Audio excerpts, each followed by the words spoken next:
Welcome to the Rebellious Noise Pro Wrestling channel. On this channel, we bring you some great content from inside and outside of the squared circle. We will go through and offer some in-depth analysis of the biggest events of the year, as well as bringing you exclusive interviews with some of the industry's biggest names. There will also be live show reviews, in-depth features, and podcasts. So make sure you give that subscribe button a slam so you don't miss any of the action.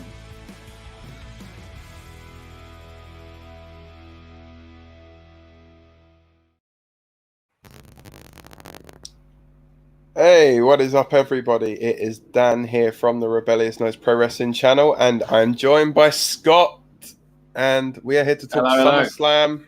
We are here to talk SummerSlam 2021. Yeah, we're not sure yet whether we're going to be joined by the others, but considering we're going to be starting out talking about the pre-show, you can consider this the pre-show, I guess, to the main portion of the SummerSlam. I nearly called it preview and predictions then, but it's not. It is the recap and review of SummerSlam. It is. Yeah, I'm running on probably about 2.5 hours sleep. So yeah, it wasn't the best finish for us in the UK, was it? I mean, it was very late. Yeah, and the thing is, I appreciate, it's a big event, and but if you're gonna say an event's like that long, start it an hour earlier. Would it have really hurt you to start it at midnight for us and finish it an hour earlier? I guess they're more thinking about their, domestic audience, but even like you touched on yesterday on the build-up show, like I'm sure those in the venue wouldn't have minded going home an hour earlier as well, So, yeah, it's a shame because it does, from our point of view, change how we view the show. Like I usually manage to stay up through the whole show, but last night I did fall asleep, and we'll get into when and where that happened. But yeah. To be fair, I was half falling asleep throughout. I guess it was kind of the final third of the show sort of thing. Yeah. So it was just like, I thought it was actually kind of strange. I thought it was paced pretty well up until a certain point, and then it just kind of dragged. Yeah, then it really worked paced well. Yeah. But I mean, obviously, there was nothing at time of recording that was announced for the kickoff show. But then randomly during the kickoff show, it was like, oh, yeah, by the way, we're going to do Big E versus Baron Corbin. Yeah, So what were you cooking at that stage, mate? I was cooking pizza and chips. But I didn't see any of it. Usually I at least see a bit or see the replay to cover it. I didn't even see that. So I know Big E won. Was it for the briefcase, officially, or did he just nick it back after the match? No, well, I don't think they officially announced that it was like a defending the briefcase kind of thing. Yeah, it wasn't like a Mr. Kennedy and Edge kind of scenario from all those years ago. But yeah, it was just mainly, I guess, just Big E getting back what's rightfully his sort of thing, and having possession of said briefcase yet again. So, and there was a part of me that thinks, oh, okay, so he's got so they've taken the briefcase off him initially, Baron Corbin is in possession of it. It's like, okay, so that's probably going to then be to kind of swerve people and be like, okay, so it means now that he can't cash it in. But then when he won it back on the pre-show, you're thinking, could that mean then that he's going to actually now, is it that he's won it back because he's now going to cash in? I mean, spoiler, he doesn't. But, yeah, I think it did set up a few people. I didn't really think that way, but I could definitely see why people did. I think maybe because I was so tired, I just weren't really thinking ahead. I just noticed though, if you can hear the pitter-patter on my window, it is chucking it down, which is ironic, seeing as I've still got all this summery stuff up. The bird's fallen down a bit from last night's build-up show. But yeah, it feels a bit weird having all this summer vibe going on. Sting's still in these sunglasses, but that's the British summertime for you. It's not too bad. Not too bad here. Not not raining, so that's a good start it here. might be coming your way soon. Yeah, most likely. Yeah, we'll get all your cast offs at some point. So, I mean, did you see the match then? Yeah, I think it was actually a decent enough match. I mean, didn't go that long, but yeah, just kind of did what it needed to do. It was your bog standard pre-show match, really. Yeah. And both guys are good workers. I think there was. I mean, we touched on it a bit as well in the preview show. That there was. It seemed like they threw the final two matches on the show at the last minute, and it was a little bit, I guess, seemed like a little bit of a panic station. But then it's like you had 10 matches already. You didn't really need to throw an 11th on. But then, was it just that they looked around and thought, oh, we've got Big E here. He's not doing anything. He's we're kind of building him up as like one of the biggest guys here. Yeah. And yet he's not even on the show.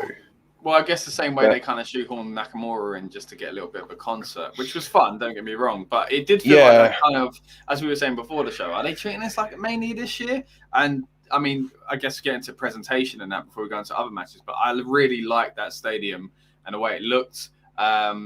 Small stages, I'm sure to some people might think, oh, come on, where's the giant screens? But for me, because it's different and unique, I do like that side entrance. I do like the little screens. All right, yeah, they didn't really have the pyro or anything like that. They had the steam coming up for Goldberg, and I think they're probably for Becky as well, which I'm sure we'll touch on. But I really enjoyed the look and feel of it. What about you? Yeah, I mean, at first I was looking at it, I'm like, where the hell's the entranceway? Because normally the first thing you notice when they do the stadium shows is you'll notice the big kind of screen or what the stage, I guess, in years gone by, and these big elaborate sets that they like to have. But it reminded me of the old Madison Square Garden thing, where they used to just have the doors that would come out, and that was over in one of the corners, which was interesting here.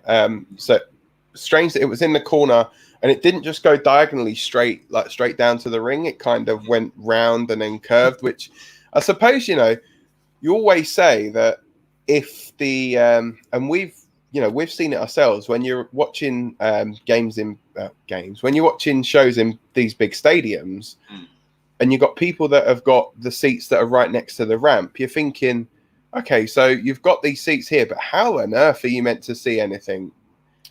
See the wrestlers coming down, because the stages are so high. Whereas this, at least where it was at floor level, the wrestlers coming out and they can actually interact with the fans a little bit more. I think there's a bit of an old school feel to it, like the way super shows used to be presented before. Like you say, without the actual ramp, you're on that floor level, and there was so many people behind him. It kind of in a negative way. As much as I say I'm fine with the small screens and stages, you couldn't see what was actually there because it was low. Maybe they should have raised a little bit. But it ended up working really well for some of the graphics and stuff. A big one would be John Cena and all these title belts going around the banner. That was amazing. Yeah, that was pretty, and his T-shirt as well. Yeah, which was a bit of a spoiler if you didn't realize already he weren't going to lose, he weren't going to win even. But yeah. The thing is, he's been back 5 minutes and already he's had 2 T-shirts out. As he should, mate. He makes a lot of money. Yeah. make that green. And if you was in the marketing department of WWE, I think you'd be pushing for a third by now. You gotta get what you can, especially when he's not around that much these days.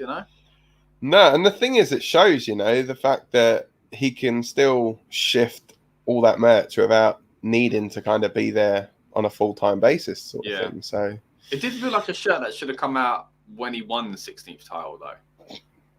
Yeah, I guess, or more like as soon as the match was announced, sort of thing. And I think it was I think it makes it look like it was. It kind of felt like, well, I guess it could be a one-off, like the CM Punk Chicago ones, which do get used. But the I Was There version that we recently saw in AEW, and the one with the date that originally came out at Money in the Bank. So I felt like it could have been that. I was there when it turned into 17, but at the same time, I think it was a bit of a spoiler. You know, it didn't help. And if he would have used it on the entire run, again, I think that would have been hinting, why are they selling this shirt when he's about to win the 17th, apparently? So it definitely should have come out when he won the 16th championship, not when he's chasing the 17th. Yeah, and I think as well, like, what didn't kind of help as well with that was the thing of Roman obviously not like saying it on Friday about, oh, if I lose, I'm going to leave WWE, because I mean, I think if they hadn't said that, then I probably would have bought into a few of those near falls a little bit more from Cena, and you're thinking, oh, maybe he is actually gonna do something, and you know, maybe he is gonna get that 17th title. But the fact, obviously, that he didn't was I guess, you know, it's a bit of a tricky one, really. But yeah, you know, it kind of works well. But yeah, I mean, just going back on it, I mean, you're saying about the about that, like with the Cena t-shirt, there was some really cool stuff on display as well. Like, I know if we go, say, back to the pre-show stuff, Corbin obviously still, you know, in his t-shirt and that, and then in his shirt with the stains on it. Wonder if they're gonna like bring something like that out. Maybe. I mean, I don't know. You're more the fashionista on this show. Like, what's your what do you think of all that Baron Corbin stuff anyway? Because we've not really like touched on much of it since like the last sort of few months. I do like it. It's been really fun. Like, he's been funny, but at the same time, I do get people's argument that in a climate where people have been losing their job for real and really struggling with poverty, you kind of don't need to be reminded of these things. But at the same time, again, I have to say it's been a really fun storyline to see the way that Corbin acts on it. You know, he's been delivering the role really well. As far as like merch goes, maybe they could release a shirt with a few stains on it. That would be quite funny. But yeah, so all in all, like, I'm pretty much enjoying it. But I do get why people might think it's a bit of bad timing and poor taste, especially, like I said, people have been losing their jobs, and not just in the world, but within WWE. You know, they've let a lot of people go lately, so I can understand why that might kind of frustrate some people. But you know, as far as the performance goes, I think it's been really funny and really well done from Baron Corbin. And I've had a love-hate relationship with Corbin since he joined WWE. Sometimes I really disliked things he had done, especially in the early days, and then saw potential in him, but thought, why are you doing this? And you know, but at the same time, but then there's been times where I thought he was one of the most entertaining things on the show. And at the moment, for me, he's in that column. I think he's doing really well at the moment. I wonder where it's going to go. He's got to become sympathetic and be a babyface with it, and everybody wants him to get that win and that big money grabbing opportunity, you know. So I think it's got to go to that kind of space, personally. Yeah, it's gonna. I think it'd be interesting, you know, to see how they actually do eventually come out of it. I mean, there's, you know, could he maybe go to NXT and do some stuff with Cameron Grimes and Ted DiBiase there? Maybe I did think that when we were talking about the build-up show last night, maybe. Yeah, because that would make sense. There's a man who could literally change his life and fix his storyline, you know. So I think that'd be a good way to do it. But I mean, overall though, I think the Corbin character at the moment is, as you say, like the best it's probably ever been. And you know, he's one of these where, like, move set wise, he's probably got one of the best move sets in WWE.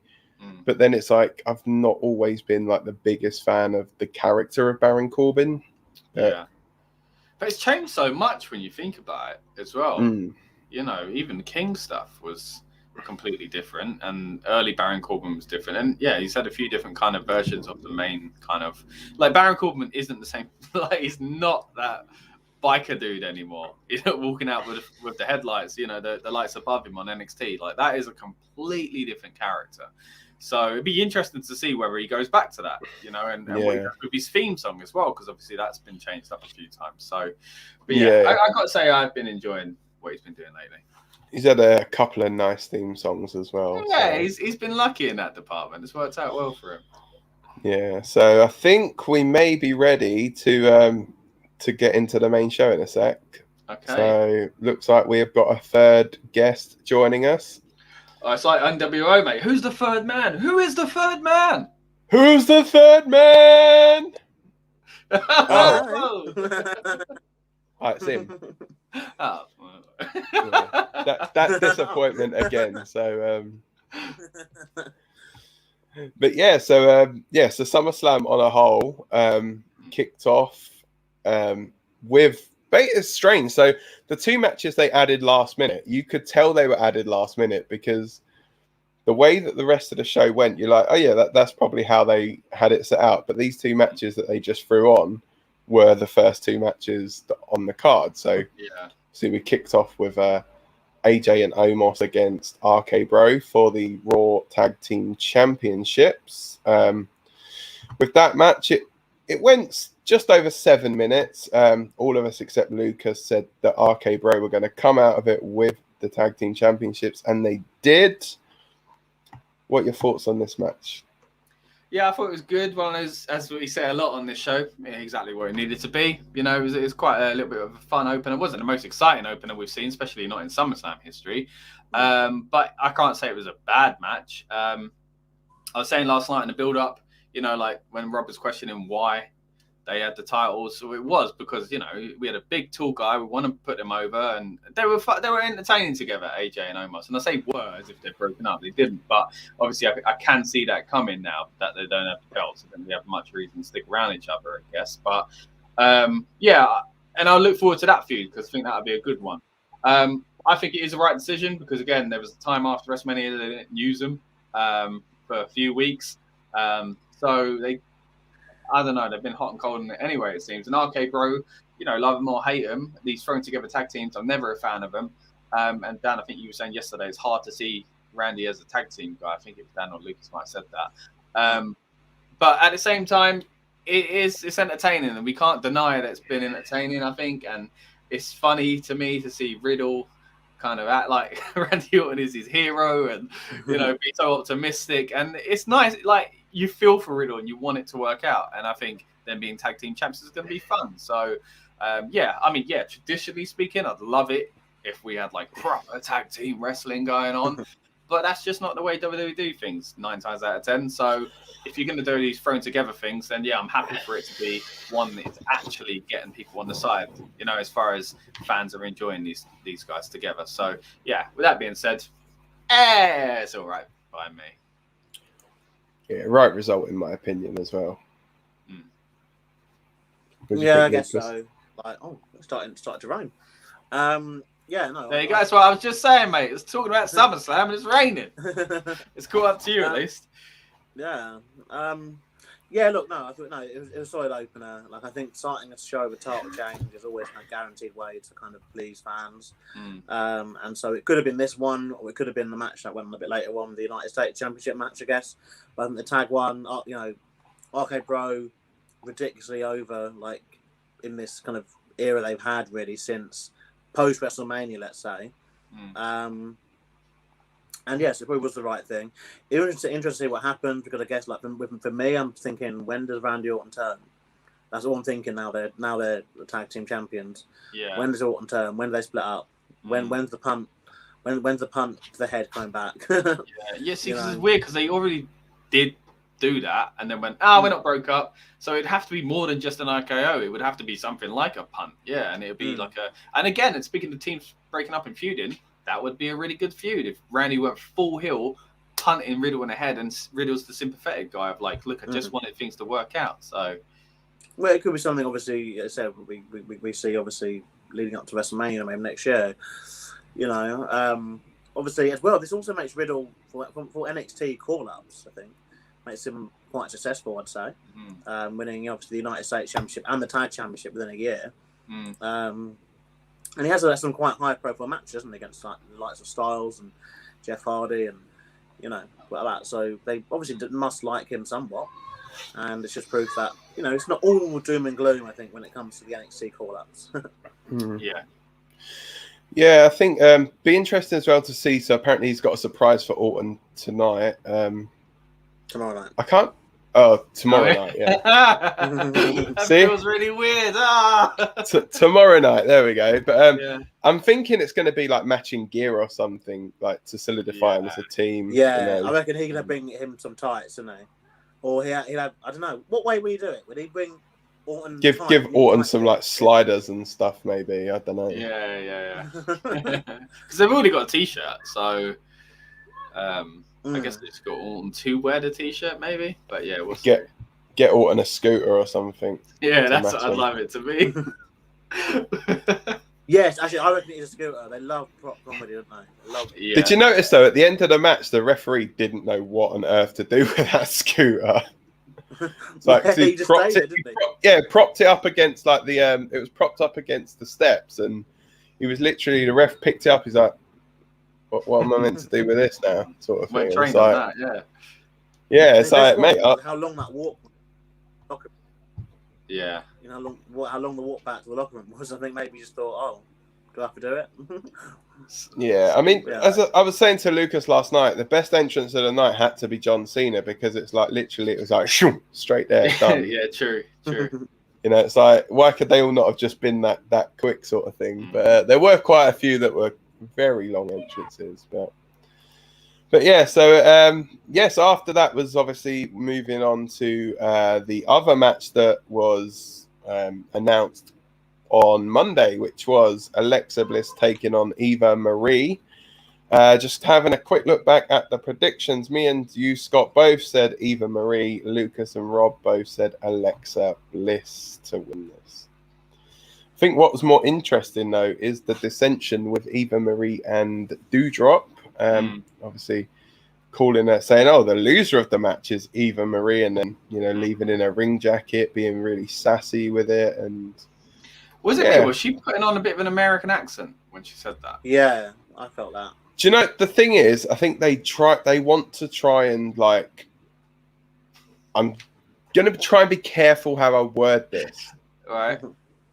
To not have their accent so harsh, I guess, is probably the better term I can use for it. But saying that, though, I think it might have been on the Talking Beans After Mania. I was saying on there, like, it's refreshing to see they've got that Irish guy, Kevin Patrick. Doing the announcing and stuff. So they clearly are open to that more because we've had Sheamus and Balor and Gallows. As far as Galloway, I was going to say, which is McIntyre. As far as quite strong accents outside the US, that maybe have kind of like opened the doors a little bit there. But then when you see something like this, you think, oh.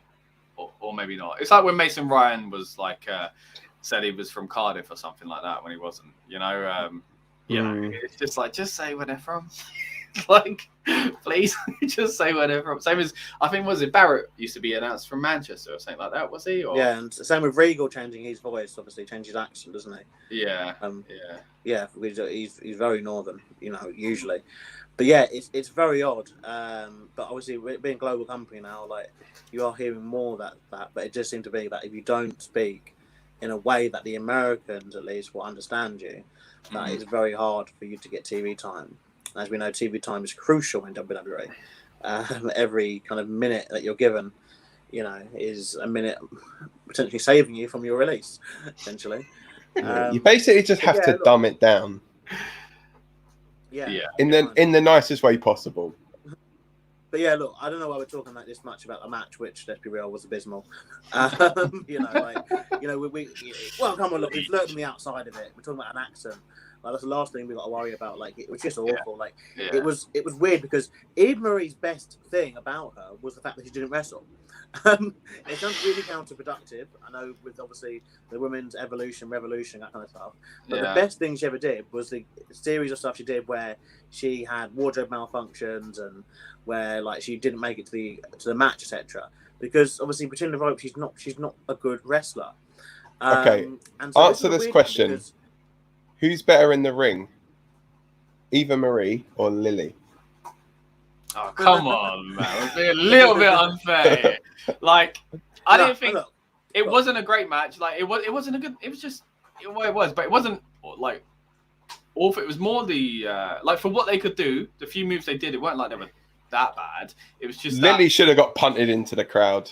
Yeah, well, it's just that, like I said last night, it was so much at risk because like there are so many factors where they could turn the fans would be turned on this match, and I think they just didn't play into that, and that is the key thing throughout a lot of things in this show. They just weren't bothered enough to go, we could lose the fans here, and they lost them at every single occasion that I thought they would, you know. So it was a real dangerous way they put this show, I felt. Yeah, I just felt the match wasn't needed as well. Like they could have had it on Raw. It would have got, well, it could have got a better reception on Raw, I could argue, to be fair. You know, and time-wise, yeah, like I guess it was like 5 minutes or whatever. You know, not even that. Like, just under 4 minutes. 3 minutes 50. Minutes. But yeah, like, I think as well, it was weird because they built it up all around, obviously, Lily and the supernatural kind of elements, and then there was none of that in this match. So they just had a normal match, which, for me, the whole point of it being a pay-per-view match was surely you're going to do something with Lily, something cinematic or some sort of, you know, thing to showcase why you put it on pay-per-view. But you just kind of did like a poor woman's match, which, you know, I don't see how that really helped. But it's frustrating because, like, you know, Dan and I, we've said for months, like, you know, never seems to do just like mid-card women's feuds, you know, that are not for the title, and then they do a mid-card women's feud without a championship involved, and it's this.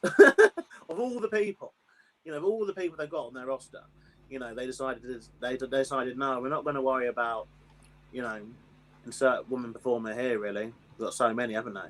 That you could apply to. Liv Morgan. I guess the way they see it is that Alexa's been like super over, you know, so she could do stuff outside the title picture. And even Maria's newly back. But as far as the match goes, you're right. It was the wrong one to do. Yeah, I think obviously Eva falls into our own kind of category, I'm guessing. Like, you know, where she's obviously she's because she you know, she would never. The thing is, someone coming back, you know, usually is they've done something before, but she never did anything before. This is where it's really odd. Yeah. She was a star of Total Divas, and she had a run on NXT, to be fair. That wasn't too bad. But she never like won championship. She never like was in main events or anything. Like, she's not part of like any of this, like, you know, Evolution, Revolution, that kind of stuff. So it's just like she left the company's back, and it's just like, you know, you can't expect her. There's kind of nothing for the fans to kind of get invested with because, you know, she never had like a rivalry before. I don't think of anyone. You know, there was nothing notable that she did on her previous run. And weirdly, even though I'm saying this, I quite like Eva Marie, but it's just like, I don't know what WWE were expecting with this match. Yeah, same. Like I said yesterday, it's just so risky, and it went exactly how I thought it would. Well, I think maybe the audience could have turned a lot more, to be fair. And yeah, I think I've seen a lot of people argue about why did Lily just not do anything either? Like, why are you going to do that wink paranormal stuff if she's not going to do anything when it comes to pay-per-view? So, yeah, I really, I'm not sure. What about you, Dan? What do you think of it? Yeah, it's one of them things, wasn't it? Served the purpose, the match, but I think, you know, overall, as Lucas was saying about that, the whole like mid-card thing, there's plenty of other stuff, you know, that they could have been really doing with this whole like feud thing. But, you know, as you're saying, like Alexa, again, she's probably one of the hottest things in the women's division at the moment, like the character that she's playing. You know, just worrying that she's gonna get like sucked into this whole stuff like with the Fiend and that people are gonna be just comparing her character to that sort of thing. And she's definitely took a knock in how over she is in the past month because of that, which is a shame, but it's inevitable. It's what's happened. I mean, and the thing is as well, you gotta think, if she didn't get so over as her character, would the Fiend still be around? Because she was meant to be essentially like the sidekick for the Fiend. I don't think her being so popular means they dropped the Fiend, because they had the opportunity to therefore have two mega over people, because the Fiend was massively over. So obviously there's something else behind that, that, you know. But And again, we said on the build-up show last night, I am worried now because I do think where she go, like, when does it end? When does she go back to normal Alexa Bliss? Not that I don't want to see, this stuff. I think she's playing a great character. She's such a great actor, but at the same time, like, where are we going with it now? Yeah, strange, isn't it? I don't know what they're gonna do from here, but yeah, I was thinking they would have put the belt on her, not the belt, the Money in the Bank on her, and then that could have obviously been something that she could have run with. And well, we'll get to it, but Money in the Bank's over, isn't it? Already on the women's side, but what a mess. On the subject of Money in the Bank, though, they did actually announce that next year's Money in the Bank is going to be from the same stadium. That's amazing.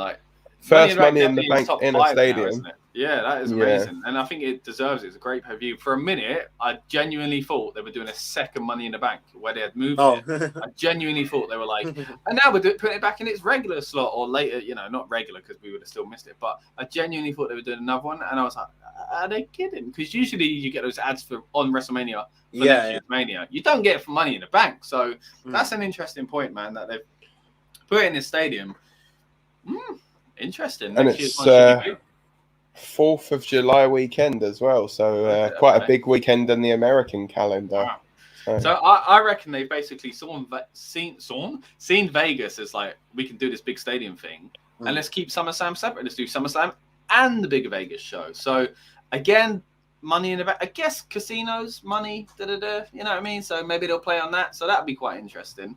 So they've got Money in the Bank next year, and then I think WrestleMania's there the year after. In the same venue, or because surely Mania needs it? Can they raise the? No, it's a Mania in Hollywood that year. I thought they said it was in Vegas. So I think they said it's going to be Texas, Hollywood, then Vegas. Yeah. But in 52 cap, or they must be able to raise the capacity. Yeah. But they must do because it's used for NFL. So those stadiums are always huge capacity. So it wouldn't seem normal that they'd go to a smaller venue for Mania. But I think we were saying that last night. Dan was saying I think that now the big five are just going to be stadiums. I think the thing is, when have they ever worried though, like about the attendances though? You say about the 50,000, they could just say, oh yeah, we've got 80,000 in there. No one about an eyelid.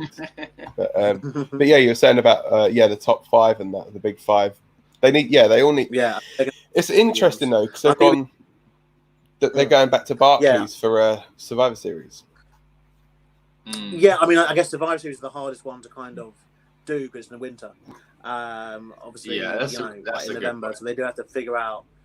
They will figure something out, but I think Survivor Series will just go still to a big territory, so it's going to Barclays. Yeah, that's a great point. It's just a great state, just a great arena. But I do think maybe next year they will look to make it bigger potentially. And definitely with Mania and now obviously Money in the Bank, and you've got SummerSlam at level 2, and then Rumble I'm guessing will be in another baseball stadium. So I'm guessing, so I think that's just the way forward. I think this is their way of, end of the day now, I think they are putting their pay-per-views or their big pay-per-view events at a level which is unattainable to any other promotion. At present. AEW might run one big show, like in a stadium or something eventually, but I don't see them, they won't be able to get to this level because this is on top of the Saudi deal, which is stadiums too. We're talking next year they could look to be running like 7 to 8 stadium shows, which it's huge. On top of the weekly arena shows, and the live events, and NXT, whichever iteration it ends up being by that point. It's just I think it's just they're putting their pay-per-views on a level, on a scale and a spectacle that is this is the biggest show. Like you're watching the biggest show.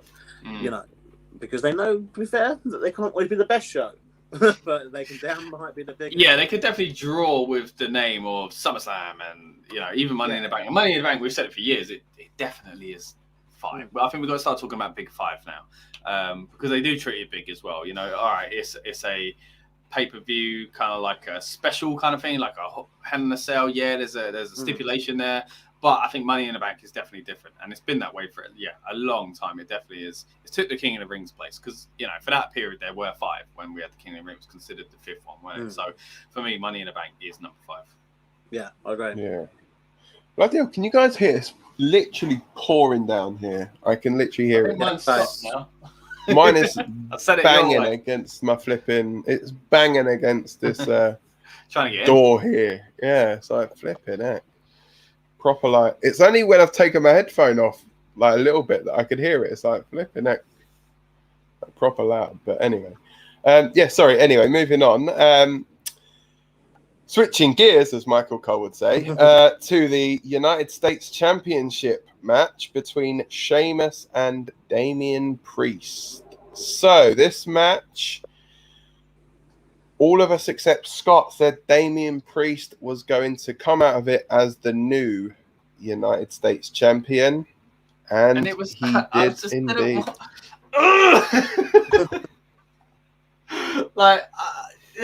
Even in predicting, and even last night, I was like, "Why have I done this?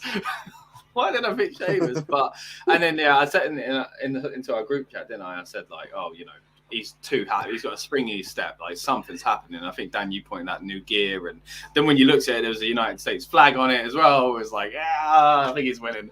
I think good decision actually. I think after Mania, they clearly see him as someone worth using in that kind of picture. He did kind of dip for a little bit, but I think this is good. I think it was a decent match. A few scary moments where he had that little like flip over the top rope and landed like on his butt, I think. But but then there was some other good, really hard hitting things. I think they work very well together, to be fair. I quite enjoyed the match, and I think it is the right outcome. Yeah, third longest match on the entire show as well. And in all fairness, it didn't feel like it. It didn't feel like it went like super long, but I was into it for pretty much the entirety of the match. And both men hit hard. They're springboard into the knee was so good, and I think there was like a spot with like a really sharp. Really sharp heel kick to the face. It was like, you can tell Sheamus is the kind of guy who's just like, hit me. So like because of that, like it made Priest look really good. Yeah. Yeah, no, I mean, it was a bit shaky like at the start, the dive. And there was a little bit where I think they didn't really, there was a bit like, I don't know, it looked a bit unsure what they were doing for a little bit of the first kind of, it took a while for this match kind of to get going, I felt. For them to get into their rhythm, what they're doing, but towards the end, like you're saying, it's just about this. It's so hard hitting, it's so intense. Sheamus is such an underrated performer. He's so like just good at everything he does, really. Winning whatever role. It's a shame, obviously, because obviously his injury. We had, his United States title run was, kind of cut short to an extent. But I still think that he had a good run, since Mania, but they want to move it on to Damian Priest.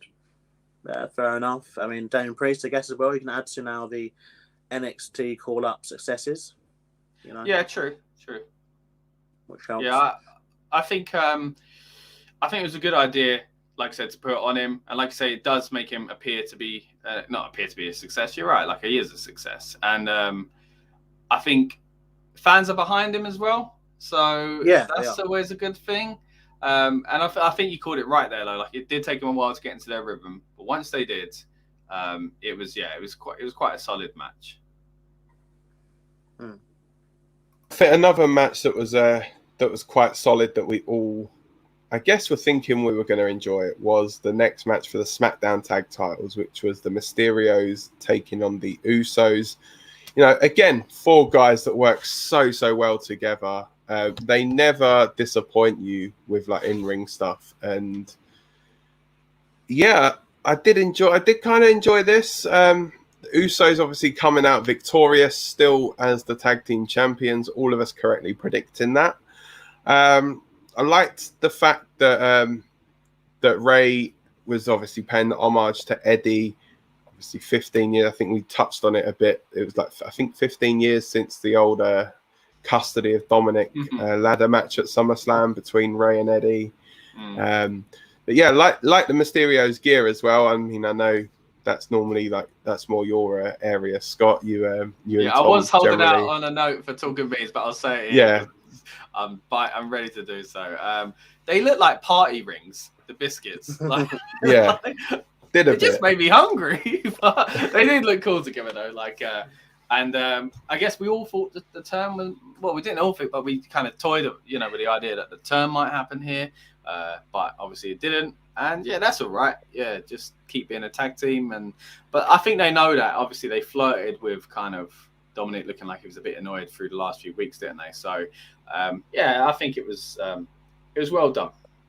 But I think the annoying thing was more like just always not being able to beat the Usos. I don't really think it was against his dad. That's the kind of vibe I got from it. I don't know. I think it's easy in WWE land to be like, oh, there's a bit of detention, they're going to split up. But I think long term they've got to be thinking how do you do Dominic as a heel? How do you present that? How do you? Because obviously it's all right doing the turn. Yeah, he's got to present him. He'd have to do promos by himself, which he's always not the strongest at. And are they going to be believable as well? Yeah. And I don't know. I just think sometimes, things are just what they are, and perhaps Ray, who is just insane, that he's after 30 years in the business, is still able to perform at the level he's able to perform at, and doesn't seem like someone who you can ever really seem to know to even want to mention the retirement word around. But it will obviously happen at one point, and obviously Dominic being 21 at the moment, he will most likely stay on the roster, without his dad, being a part of it, which is just mad. But I think we're at the stage where obviously Dominic, he's not ready to be a heel yet. So I think if it is a case of Ray just holding on for a few more years, and then have a retirement match at WrestleMania potentially, or I think he just has a WrestleMania retirement match, Rey Mysterio.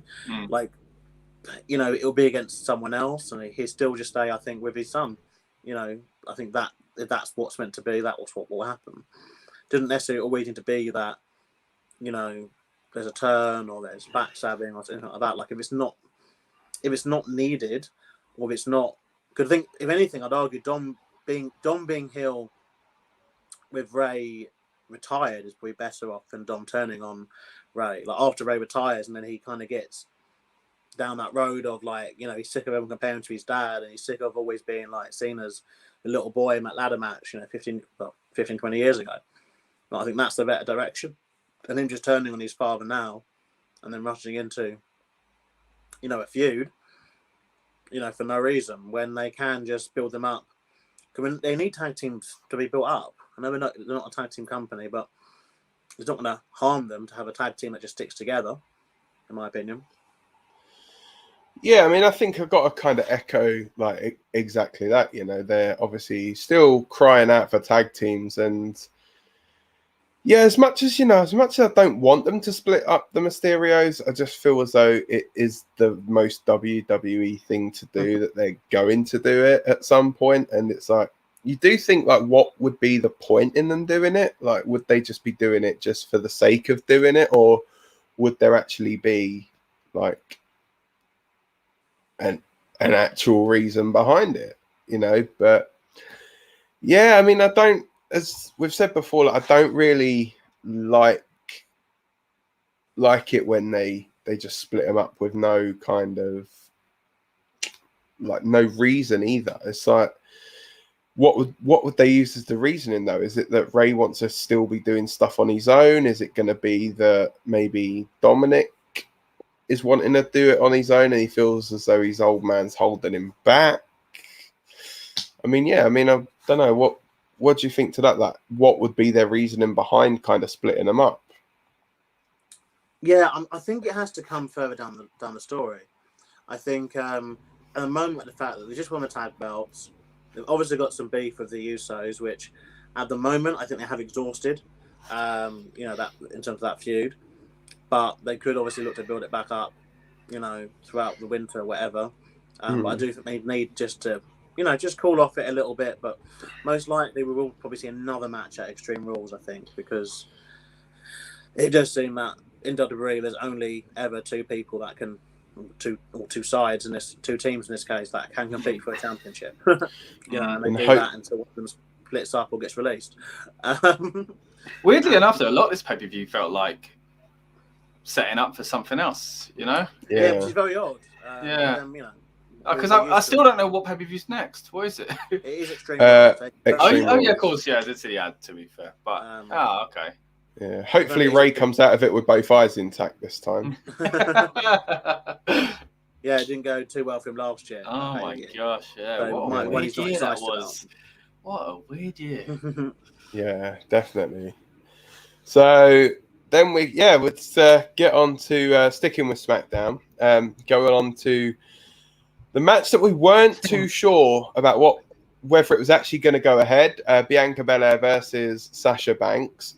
Now, this was still being advertised right the way up until they came out. And I know that Lucas made an interesting point, actually, that why is the champion coming out first? Because generally in championship matches, it will be the challenger coming out first, followed then by the champion. But interestingly, Bianca came out first. We then understand, obviously, why, because Sasha was not cleared to compete or whatever it was. But, if it is some kind of like injury or whatever, then, all we can do is just wish her all the best, and we hope that, we can see her back in a ring as soon as, she's well enough to be back in the ring. Or if it is something else, then just, whatever it is, we just hope to see her back soon. Hopefully in a good state. So, so then we got Carmella taking on Bianca Belair. Or did we? To be fair, it was a very good bait and switch. I think they pulled that off very well. I felt bad for WWE because I feel like whatever's going on and behind it, for certain people in WWE at least, because they made a very good promo package. And I understand why you'd want to press play on that and tell people it's still going ahead, because it was a very good promo package. And it used the Cardi B song. Obviously, there were rumors she was supposed to be there in the first place. That fell through. So, I felt like WWE had been hit with a lot of things for this show, to be fair to them. Right. So, a big argument. Usually, I would say, how dare they promote that and no, she's not going to be there. Because the rumors come out even earlier. Like, we all saw it on Twitter, I think, so, they should stop doing that. But it added to the effect of debate and switch of, it's Carmella. And I did have a sneaky suspicion when Carmella and Zelina Vega got thrown into the story on SmackDown that one of them will replace Sasha, basically. So when they did it as, it looked like Carmella, and then to do the amazing return of Becky Lynch, and I'll kind of leave my amazing kind of comments at that point, because from that point onwards, boy, did it go downhill, in my opinion. The return was great. The pop was great, and I'm so glad they did it, and I think it was the right timing. But to beat Bianca Belair the way she beat Bianca Belair and take the title off her and ruin her first reign like this, I have a massive problem with. And I really weren't happy with it. It turned an amazing moment into one of, as I tweeted last night, discomfort and frustration. I just felt like it was, obviously a similar thing was done to Kofi as well with Brock Lesnar, and that clearly he didn't look strong after that. There was, we always cling on to, there might be a reason for it, but there usually isn't. Let's be honest, and I don't think there will be this time either. I think they kind of just panicked and were tone deaf and booked her to win because of that, and to do it so quick, to not do a match. Like, there's loads of things. Like, I was ready for Bianca Belair to lose the title. I predicted, I think, that she would lose the title, and I was okay with her losing the title, but not like this. So it ain't even about her losing the title. It's not about that. It is just literally about the way they did it. Like, why do we have to have Becky come back and not just let it be Becky came back? Like, that could be the story. She doesn't need to be the champ. Like, and if she is, maybe do it next week, or maybe give her, I don't know, a proper match. Do you know what I mean? Like, it really wasn't good for Bianca Belair. Like, we've been talking for months about how great it is they built her up.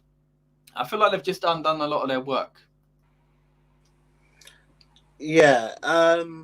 See, I kind of think the other way around. I kind of didn't mind the squash match. element of it, particularly because this pay-per-view was over 4 hours long. Hey, in that sense, yeah, it's all right.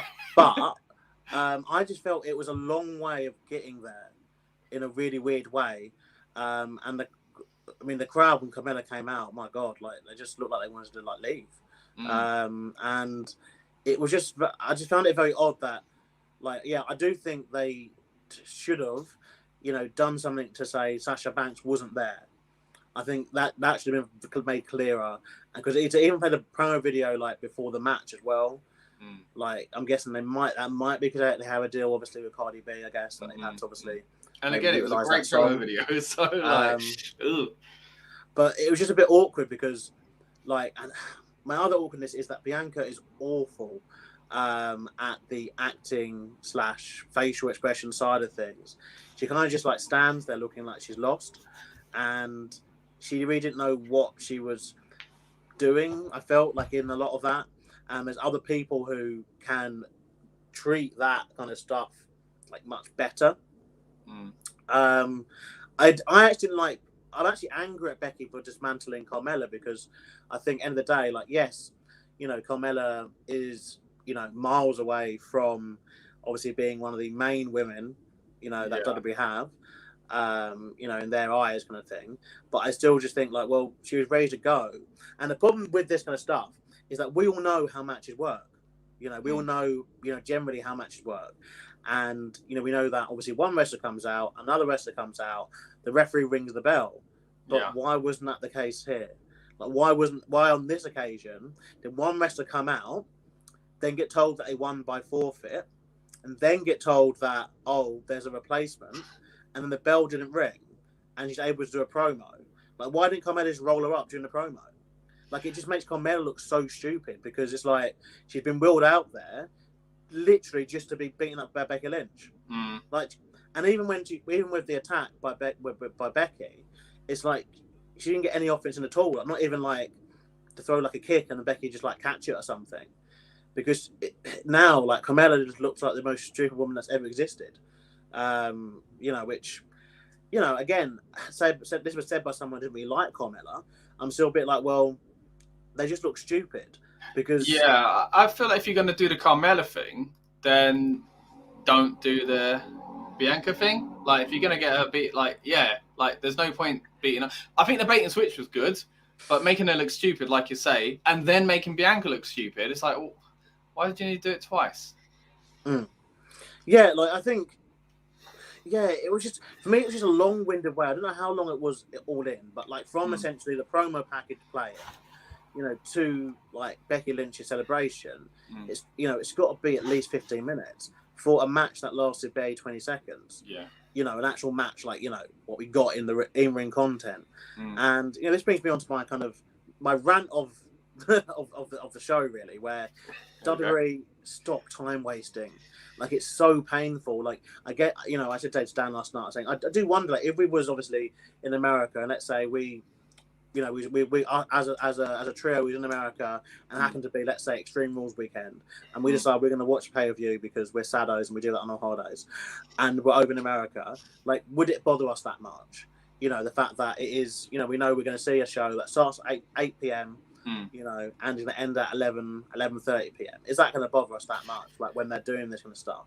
And it might have an effect, I guess, but I think definitely watching it, like when we're watching it and this pay-per-view going, like I said, past 5 o'clock in the morning, it just felt like there was so much time wasting. And this was one of the matches where I'm just like, this literally was just so long of how they did it. Like, just so long. I just think, and then, then there was the Miz and Morrison segment with Xavier Woods. Again, I mean, even the Olympic people coming out, like, do that on the pre-show. Like, an hour when no one's doing anything. That was awful. They literally just walked to the ring and then walked back. That was so... I understand they want to, like... His medal with him. Yeah, and I understand, like, they've been flirting with, like, I guess, signing him and stuff, but... Like, and again, right, look, obviously, there's a international audience as well. That probably doesn't help. People in Spain probably didn't care so much about American athletes getting glorified and stuff like that. But I understand they're in America, they're an American company. But then it was just the fact that, okay, we're going to do that. And we all got behind that when they did it for that angle. Don't get me wrong. American hero stuff and all that. I understand it, but man, what was the point? They literally just walked to the ring and then walked back. It was. Oh, you're right, man. And I think it is made worse. It's heightened by the fact we are in the UK and it's so late for us and whatever else. But again, if I was at the show, I think I'd be thinking the same thing. It's just heightened for us because we really are like, oh, mate, I'm knackered. Yeah, because like little thing they did, like when Nakamura came out, well, that was cool. That was fine. They had to do that because that is huge at the moment. That's been really, really over, like with Boogs and that. It's really over. And obviously, coming off SmackDown, where obviously he showcased what he can do in the ring, and people actually really like, wow, okay, this guy is actually pretty decent. So I can see that, and that makes sense. I mean, SummerSlam does have a kind of a really rough relationship with the Intercontinental Championship, where it's not been featured on many SummerSlams. Believe it or not, the second biggest title, in the company. On the second biggest show, yeah. Well, for the majority of obviously its lifespan, until obviously they've decided to have like 10 world titles and God knows what else. But it was not featured on the show, obviously. But yeah, like in terms of what we got here though, like I think I didn't like the dispatching of Carmella. I think Bianca needs to work on her facial expressions big time. I didn't mind the squash match though.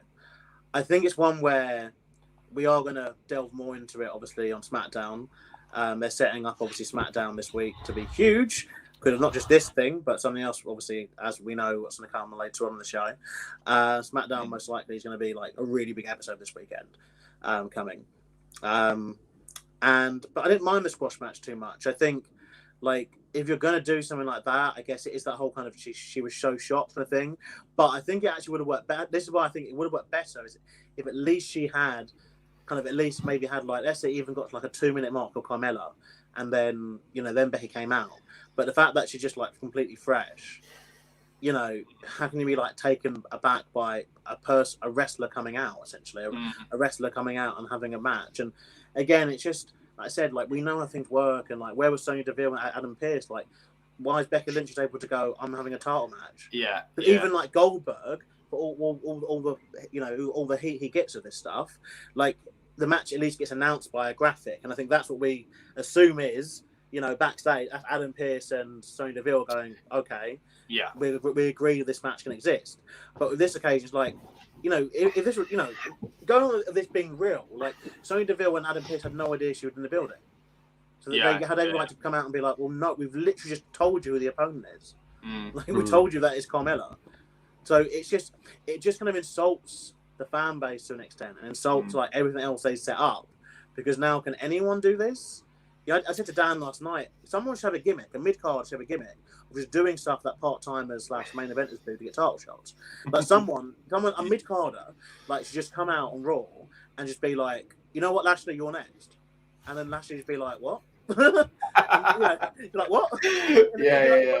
And then calling it out, be like, wait, why doesn't it work for me? Like, it worked for Goldberg. Signing contracts, stealing briefcases. Exactly, literally, just someone should do that gimmick and just be like, that's the way to get a title shot, because like it just makes a bit of a mockery of the thing. But look, I think at the end of the day, this was done. Again, this is one of the big, obviously, surprise moments, obviously, of the show. The second one we're going to get to in about 5 hours' time once we finish with this with the other matches. But it was, the pop was good. The pop was good. There was obviously a little bit of, I felt a little bit of smattering of booze when she did actually just kind of, squash her, because it is that whole kind of, emotion of Bianca losing still. But I think we're going to get more to this. So I'm going to pause the hate on the squash part. What do you think? I think you're very optimistic there, Lucas. So I think the way they could have got around it was, so obviously they had the whole the thing with Zelina and Carmella. So they could have basically had both of them come out and have Becky like come out and make the save, like be like this hero coming out to help Bianca sort of thing. And then maybe be like, right, okay, now we've fought them two off. Should we go for the title? That would have made a bit more sense, because then, she's getting attacked, 2-on-1. Yeah. Becky's come out to help. She's like, look, okay, I've come out to help you. I didn't have to do that. give me a title shot, blah blah blah. Or just a stare down and hint that we're gonna have the title match next month. You know, like it did. The match didn't need to take place, in my opinion. I think they were so like, oh, we need to do something here because we've advertised. You know, like but the surprise was enough. You know, we didn't need a title change. Yeah, I mean, I think it's one of these things. I think they were damned if they did and damned if they didn't, sort of thing. Because it's like they had to obviously. I think they had to do something big on the show, and the biggest things that people were crying out for were Becky Lynch and Brock Lesnar, and but we got that. But then the thing is, it's much like when we were at the WrestleMania 35. The three big things people were saying: Seth Rollins beating Lesnar. Kofi beating Bryan and Becky becoming champion. It's like, if we get one of them things, we'll be happy. Yeah. But we got all three.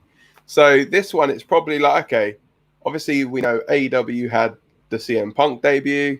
So then it's like, right, okay, are WWE going to do something? The only big things they could realistically have done is have Becky Lynch and Brock Lesnar return. You're thinking, okay, we'll probably get one of them. Wasn't expecting Brock at all. Becky, I was a little bit. I think I may have mentioned, like, I may have said, like, oh, she could show up, sort of thing. Yeah, I said it was happening. Yeah, it's weird. It's just I mean, the squash match. I think. Yeah, it's. I'm up in the air about it, to be honest. All right, let me change. Let me rephrase. All right, it's Charlotte that does it. Is that now okay? I don't think so, man. I think people have gone mad. And I feel like basically that's what they've done. They brought Becky back. You're the big star. You're winning the title. That's what they've done here. I think the thing that's different with it is the fact that Becky was so over with the crowd and stuff before she went away. I think if it was like you say about, if it was say like all right, let's give an example. Lacey Evans, she's off. She's pregnant at the moment. So she'll probably be back in around the same kind of time frame as a Becky Lynch. Yeah. If Lacey Evans comes back, Lucas, are you all right, mate? Yeah. I thought we were gonna have to call an ambulance then. Yeah. So I think if say like a Lacey Evans was to come back and win the title straight away, see, I don't see that it would have happened with any. I think Becky was probably the only person that could realistically have come back, got that big a pop from the crowd. Yeah. But I think I agree with you why they did it. Like, they think, we need to do this and X, Y, Z, right? But they're wrong. Like, they didn't need, like, bringing her back was enough. Like, we wanted her back and we wanted Brock back. To get to, like I said, was amazing. Didn't expect to get to. I wouldn't have been shocked if we didn't get either of them. But no one was saying she needs to come back and win the title. No one wanted that. Well, if anything, she should have come back and gone after the Raw title, because she was the Raw champion when she left and she'd never lost that title. So I guess in theory, she could turn around and say, well, I was champion when I left, I've come back on my first night, I'm champion again. So it's kind of, I guess she'll see it as like picking up where she left off, but just with a different color behind the main plate of the title. I think they just completely misread it. Like, they thought, people want it back. And they thought, and we need a big moment. Oh no, put a title on her. That'll go down well. I think they misunderstood what people wanted. I think though it is like Dan says, like, damn you do, damn you don't, though, because if they didn't put the title on her, and you could argue that, look, that was the biggest pop she's going to get for, your biggest pop is your return pop. Everyone knows that. And obviously, Extreme Rules next month is already back to basically like, another arena show. Like, but you have the pop. You don't need another. Do it. You've got. Essentially, with WWE, the problem is you've always got 4 weeks now for the WWE to undo stuff and for WWE to risk ruining something, or sadly, for performers to injure themselves. There's 101 different things that could have happened before. Matches going on Extreme Rules being, let's say they were setting something up for Extreme Rules. If they're setting it even up for like Smackdown, it's a case of it's just the passing of the time. I just think it lessens that pop, is what they're thinking. Do we think that these were reactionary moves to CM Punk, or were these things that were planned? I mean, I get Becky's wasn't. No, I think Becky wasn't. The original plan was for her to return to Survivor Series. Apparently. I don't know. Even if they did think she's coming back anyway, happy accident. I think the title is. That's what I do think. I think they misread it and been like, we need to do something big, without realizing that bringing her back was big enough. And so I think they did do the thing, Becky winning it because of Punk. But yeah. Do you know what I think? Might come back already though. But I think the way that they had to look at things as well was, okay, we're advertising Bianca and Sasha. Now, they're arguably the two biggest women on the Smackdown brand. You know, they've not really got... Yeah, exactly. No, exactly. Yeah. But this is the thing. It's like, okay, so we need to give the crowd some... You know, we've advertised this big match with two big people from the brand. We now need to give them a women's title match because that's what we've promised all the way up until this date. There's no Sasha Banks. So what's the next best thing? Okay, we'll put her in there with somebody else who is going to also have a big match with Bianca Belair. So that person that they've chosen was Becky Lynch. So on the basis that they're having that match, okay, so if this is advertised in advance, or it's advertised right before the match happens, do we say Becky's then coming back and not going to win the title?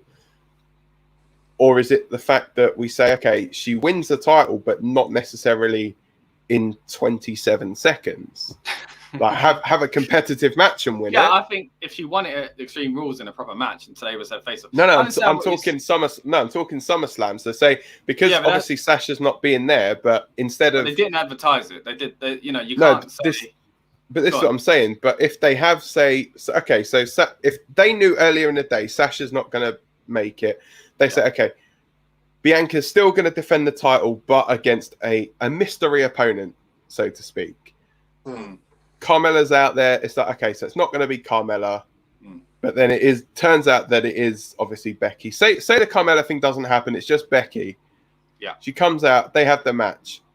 Would you still be unhappy if Becky then wins that match? I mean, if she had like a 15-minute match. Becky winning the match. I said to you already, I predicted Sasha would lose. Sasha would win and that Bianca would lose. I was fine with her losing.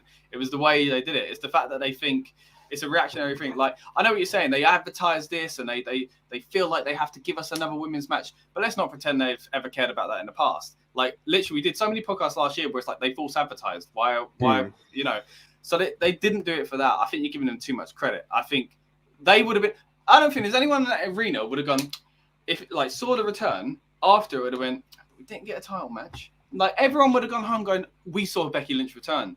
I don't think anyone there was thinking, but I wish I saw a title match. Like they replaced, they failed on the delivery of Sasha and whatever the reason behind it, sure. So they gave us something else. That's perfect. That's why I think they did it. But they didn't need to then have a winner the match. It didn't need to happen. It's just like, You've done your the match that was advertised was still the SmackDown Women's Championship, and so you still got a SmackDown Women's Championship match. You know, I think that's probably their thinking. It's very tricky because, as well, now I'm thinking about it. Was that mean now that Sasha versus Bianca, if it did go ahead as planned, was going to be like a 15-minute match because. That would actually blame all that segment was quite long as well because obviously having Carmella out there, having all the promo package and all that kind of stuff go on, like, you know, for what ended up being an 11-second thing. But even Becky's celebration, they showed for a long time, like way longer than like any other champion that's ever won the championship, I think. And so like it's like they decided to go right. We have this time, let's use it. Whereas, you know. It didn't need to necessarily be like that. But look, I think, end of the day, the fact that we've just been speaking about it for so long now, at least finally means we've got some interesting stuff happening in the SmackDown Women's division. Yeah. And I think, you know, when we do get that match again, you know, between, Bianca and Becky, because I think there's lots of ways they can do this from now. Because I think one of them will have to go heel, obviously. And to be fair, it might actually suit Bianca going heel here, to be fair. Because I think Becky, the thing is, Becky's like a Stone Cold. Like, everyone knew that Stone Cold, like he was, you know, he was able to do stuff that obviously other babyfaces couldn't do because like, he was so over. And I think Becky's at that level, sadly. Not sadly, but she's at that level where people, are going to allow her to have the squash match, to have the fact that she attacked her, with the handshake. Yeah, they won't turn on her over it. It was sketchy. I'm yeah. sorry? They won't turn on her. Yeah, they won't. Yeah, like she's not exactly. So I think Bianca going to heel here actually might work. And the thing is, her gimmick is like a heel one anyway. I've always thought this anyway. Like it's just the fact that she thinks she's the best. Yeah, we were saying about it this morning, weren't we? As well, it's like literally the wording that she's saying. If she just literally changed the way she said it, and didn't have all like the sparkly lipstick and stuff. Well, basically, how she was in NXT, it was how she pretty was much the same gimmick. Yeah, it could be pretty heelish, but just with exactly the same words.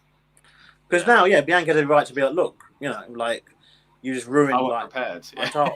I wasn't ready, blah blah. Yeah. So saying she wasn't ready when they literally had about 5 minutes of whatever, so like the entrance and the reaction and all that kind of stuff, like it is a hard one to say, in my opinion. But look, I think at the end of the day, going forward, we have something different, hopefully, in the SmackDown Women's division, which has been needed because there's not many women on SmackDown. So, the fact that they've had to obviously do a change here, somewhat makes sense. Yeah, I mean, her being back freshens up the division. I'm all for that. So hopefully some good can come of it. But I just think it's a dangerous move the way they did it, and it's slightly tone deaf in my opinion. But yeah, I think, like you say, it's giving us something to talk about.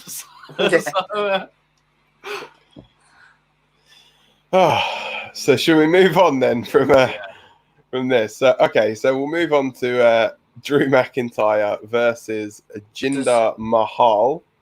Does anyone remember this match at all? I remember being annoyed by the constant use of the sword. At the end, I'm gonna. What if he hit? What is he gonna chop his head off? Is he? Come on, like, don't down as well. It's like the most unbabyface thing a babyface ever done. You're meant to be a face, like you're put into like behead people. Drew. Yeah. What the hell's going on? Yeah, and Jinder lost quite. It was quite a short match. I mean, to be fair, as we talked about staying up late, cool. But how long was it, Dan? Do you know? 4 minutes and 40 seconds. It really was short, wasn't it? I mean, fair enough for that, but it didn't help Jinder's cause, did it? But it was slightly longer than the 20 odd seconds of Becky Lynch and Bianca. Move on. Drew was sick. Well, Gary, clearly a bigger fan of this sword storyline than I am. But hey, I like Drew. I liked him carrying the company in the pandemic era. But I'm just this sword storyline, to be fair. But good for our points tally for you, me and Rob. Anyway, Lucas, you went with Jinder Mahal. Yeah, like I said, for me, it feels like the whole CM Punk against Randy Orton Nexus thing, where he's just embarrassed them all now. So it's like, what's the point? There's no.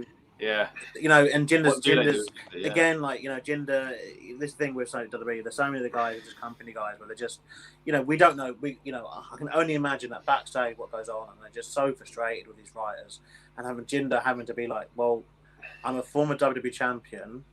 I work my arse off in the gym, like to get the physique I've got. I've got 2 guys with me. One of them actually looks good. The other doesn't look good. Doesn't look as good. But I've got 2 guys with me, and yet we're running from a sword. Like that's literally the storyline. What I'm given.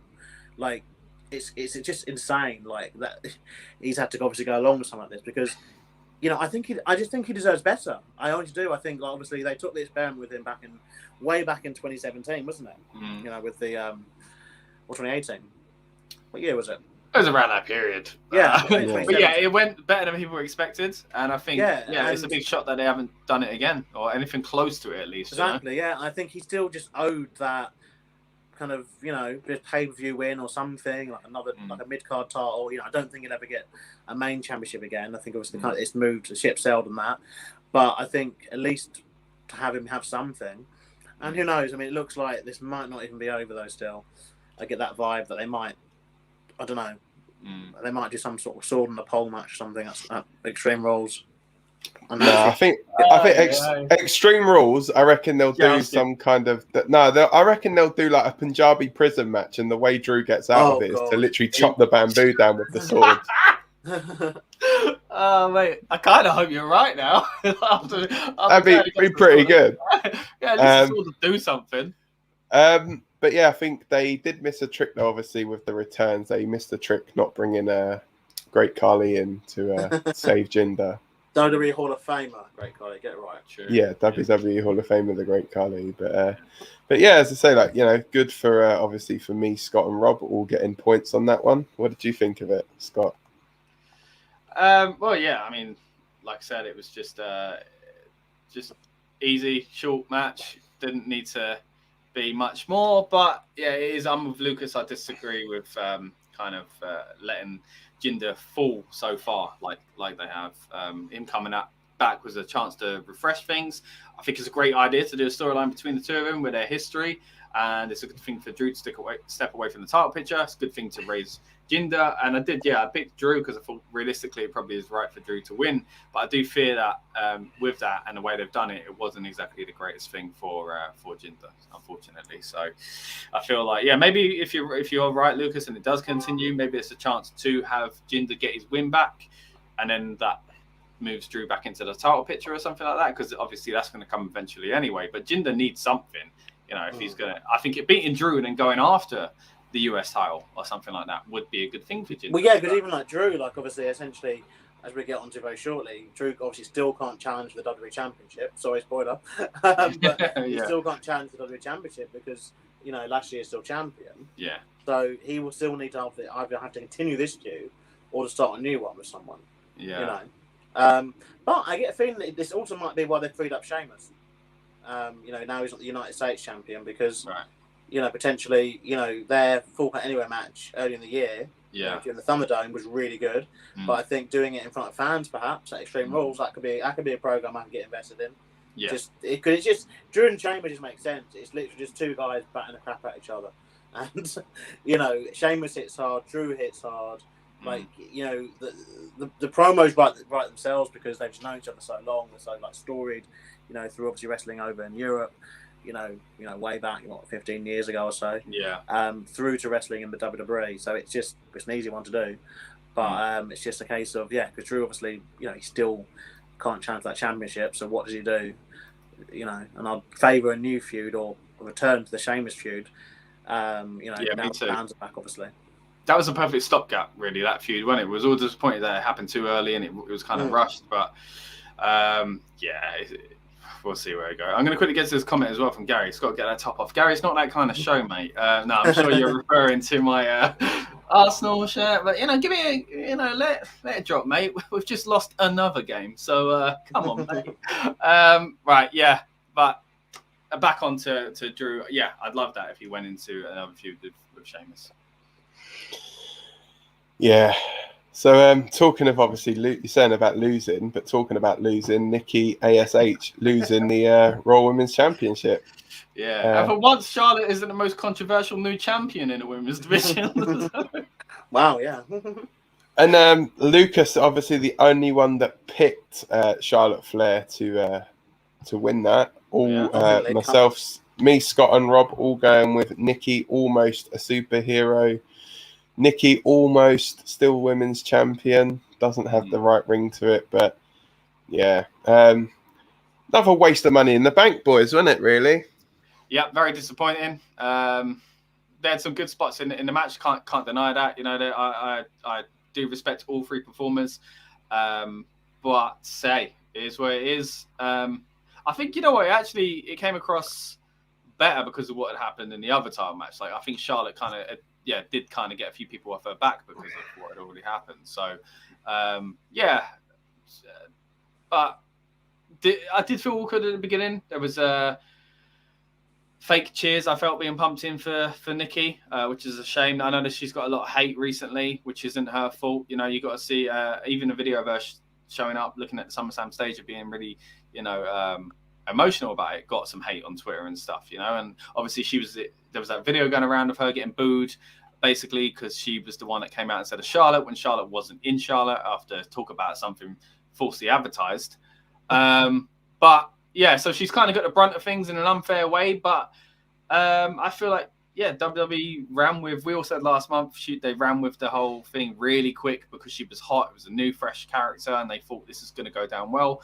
But I don't think it's got. I think rushing that and not having it be as organic as it could have and should have been, it's not been ideal for Nikki ASH, and because of that, they've just moved it straight off of her anyway. So, and yeah, it's a shame what they've done with the Money in the Bank. What a waste. It's a shame for Nikki because now I feel like they've hindered her character by pulling the trigger too early. And again, it is where it is, but yeah, it's just a bit of a shame. I like all three of these women, so I just wish it was executed a little bit better for all of them, really. Yeah, I think the match itself was decent though, and as we talked about a dive earlier, it didn't really go the best. That being the Damian Priest one, where there was like a non-catch and an undershoot at the same time, which is, not the nicest way to land a dive. I do think there was a couple of good dives in this match, in the Triple Threat Women's one. The cross body that Nikki Cross did was really good. One of the kind of pet peeves that a lot of wrestling fans have had, and someone like Cornette would always bring up, is the dive where people are waiting outside and they look up and they're looking. Yeah. But the Nikki Cross one, due to the quick cut, but also due to just a good timing and the lack of hesitation that Nikki Cross had, in this, it was really, really well executed. And if you go and watch that back, it's something which is actually really, really, really good, especially because it was a crossbody to the outside as well. Yeah. Which obviously is a bit harder than doing it, into the ring. And then obviously you had Charlotte's corkscrew moonsault, which is a thing of absolute beauty. Like, again, Dan, I was talking about this earlier, like, it is the case of, Charlotte gets a lot of heat because of her last name and because of how she is booked. But she is phenomenal in the ring, and that cannot be overlooked. She is still, if she was crap in the ring and, they were still shoving her down our throats, then I think we'd have perhaps a bit more kind of thing. But people, you can't just hold back that level of talent really to an extent. Like, it's so good, like crazy good. Ripley, like, it's weird how she's gone from like a big deal to like a third wheel now. I like how that rhymes. Big deal to the third wheel. Yeah. That should be a new T-shirt. I don't think she'd want it though. But it's odd though, isn't it? Like, it's, she had a really big deal around WrestleMania, but it just shows, I think, now how this WWE kind of thing just moves on very quickly. And it is now back to Charlotte. And obviously we can only assume that obviously it's going to be where we're going to be heading through the kind of this winter period now, which includes obviously Extreme Rules, Survivor Series. I think that will be the kind of champion, like, for now. I think the Nikki Ash thing, like, it's a bit disappointing that the Money in the Bank has like already gone for the women, which is why I'm glad, again, spoiler, that Big E did not cash in on this show. I think we need to have like his own Money in the Bank story now, continue, and that journey continue, because it will suck like not having the Money in the Bank briefcase around basically until July, like because they got rid of it now. But overall, I thought this match was very good. There's some nice creative spots, like Triple Threat. We've seen quite a lot of them, this past year in wrestling. Really, like, I think they've kind of overdone them. So I wouldn't mind them being rested for a little bit. Because you see the formula of a Triple Threat match, like, and you see that they pretty much don't do anything different anymore. It's not anything on the performers. It's just the fact that the match has been fatigued. It's been done so many times. Like, how many times can you be surprised when there's two hills and they suplex someone through an announce table, and and they're gonna be back in the match now because it worked for. It worked for Shawn Michaels, Triple H, and Voldemort back at WrestleMania 20. So it's just the model that they all use. But overall, I think it was the right result though. They took her to gamble with Nikki Ash because she was over, and again, it's just proof that WWE damn they do that they don't. Because I think if Nikki Ash hadn't had this little run now, then they would have been accused of, burying the new character, and they don't honour the work of their performers. But because they have done that, now they're bad guys still, because now they still got Charlotte Flair. Yeah, but could they not have waited one more month and let it organically grow a bit more? It wasn't like it was, oh man, it's been 6 months and she ain't getting nowhere. She'd literally just turned into this character, So, like, I do feel like her and Rhea have both been a victim of poor storytelling. Like, all the matches, the Rhea Charlotte one was really good last month, but we were like, who's the heel? All three of these people have really struggled lately with poor storytelling. Yeah, I do think, though, that this is just a correction of what was meant to happen at WrestleMania. End of the day, the original plan back before Lacey Evans got pregnant and Ric Flair was still employed by the WWE. Like, mad times we had traveling by train this early winter or whatever, early part of the year. But like, the original plan, I'm assuming, was that Charlotte Flair was going to beat Lacey Evans for the Women's Championship at WrestleMania, and then would go on to have an historic run. And I think that is now what's happening. They've had to obviously do a bit of a detour through Nikki Ash. But again, this is interesting, and a lot of fans have picked this up. They are still ignoring Charlotte Flair's 2 NXT Women's Championship runs. So she is now a 12-time overall Women's Champion as far as WWE are concerned. They're not counting those 2 runs. So she's not a 14-time. She still has a few more runs until she can even think about her dad's record, but for them, obviously on the women's side of things, which I think it's a bit weird. I think because for me, it's the fact they've erased them after acknowledging them.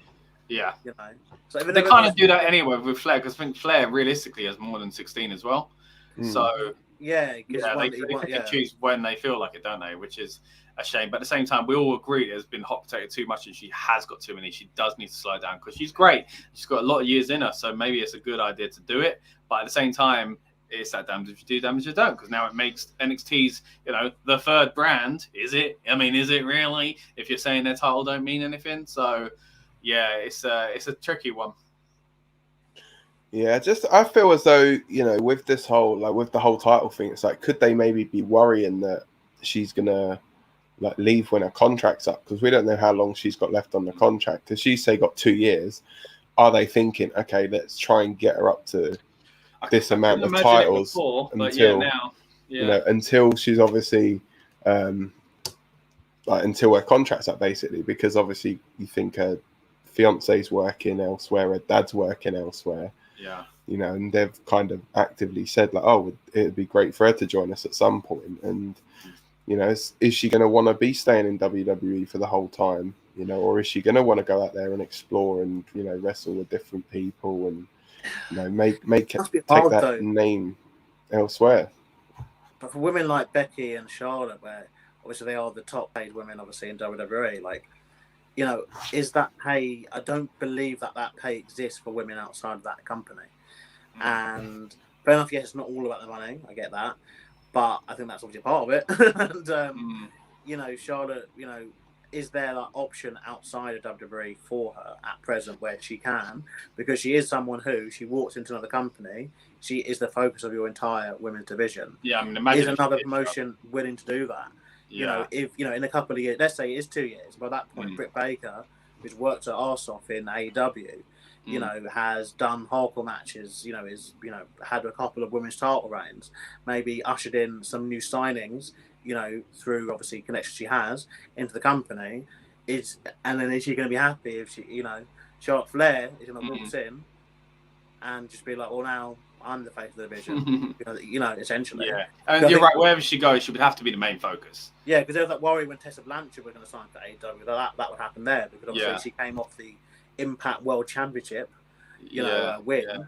That it wouldn't be believable for her to then struggle against some of the AEW women who, in the nicest possible way, just aren't the best women yet, aren't the most over women yet, in terms of name value. They had a lot of obviously Japanese women.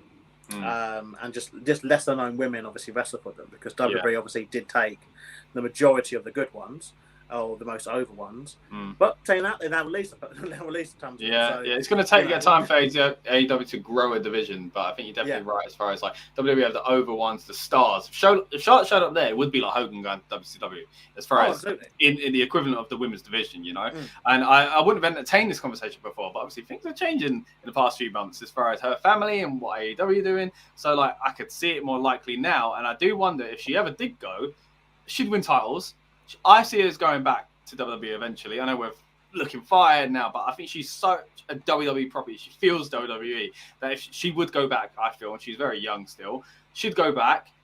I feel they wouldn't even acknowledge the AEW reigns if she did that. So that's an interesting thing as well, because I think she could brace. Imagine if she broke 16 in AEW, went back, and WWE went, you're back on 14 or whatever she's at the time, and then goes, we're going to do the whole breaking 16 storyline now, you know, like that. I think WWE would do that. They wouldn't acknowledge AEW. They only acknowledge they don't acknowledge because they own WCW, you know. But they don't acknowledge NXT, let alone True. But this all raises, perhaps something we need to discuss on a further podcast, where obviously like I said, we're getting to the era now where people are going to leave AEW to go to WWE. It is going to happen. There's going to be a first person to do it. There's going to be another person to do it. There'll be a big name to do it eventually. It's going to happen. It's inevitable. It's how wrestling works, Someone's going to get frustrated or annoyed, or they're going to want something. They're going to want to be on Mania. The opportunity will come up, and they will jump ship, because I think we are in that era now where people are seeing that, look, end of the day, like, we will be doing this for a long time now. Like, health-wise, product-wise, like, people are able to be a part of a product for a longer time now than they ever were. And that's the beauty of the business now. And the vets, like people like Eddie Kingston, for instance, like he's able to have that spot in AEW where he's had all these different journeys, all these different companies, all this different experience. And it's celebrated, or as celebrated, as someone who has been like a Jericho who, well, even Jericho's floated about, hasn't it, the past few years. But yeah, also, he's on, but yeah, I think, definitely, like there's definitely lots of opportunities there, but I think for now it's a case of this run was what happened at Mania, and so we're seeing the start of it, but just delayed by Nikki Cross.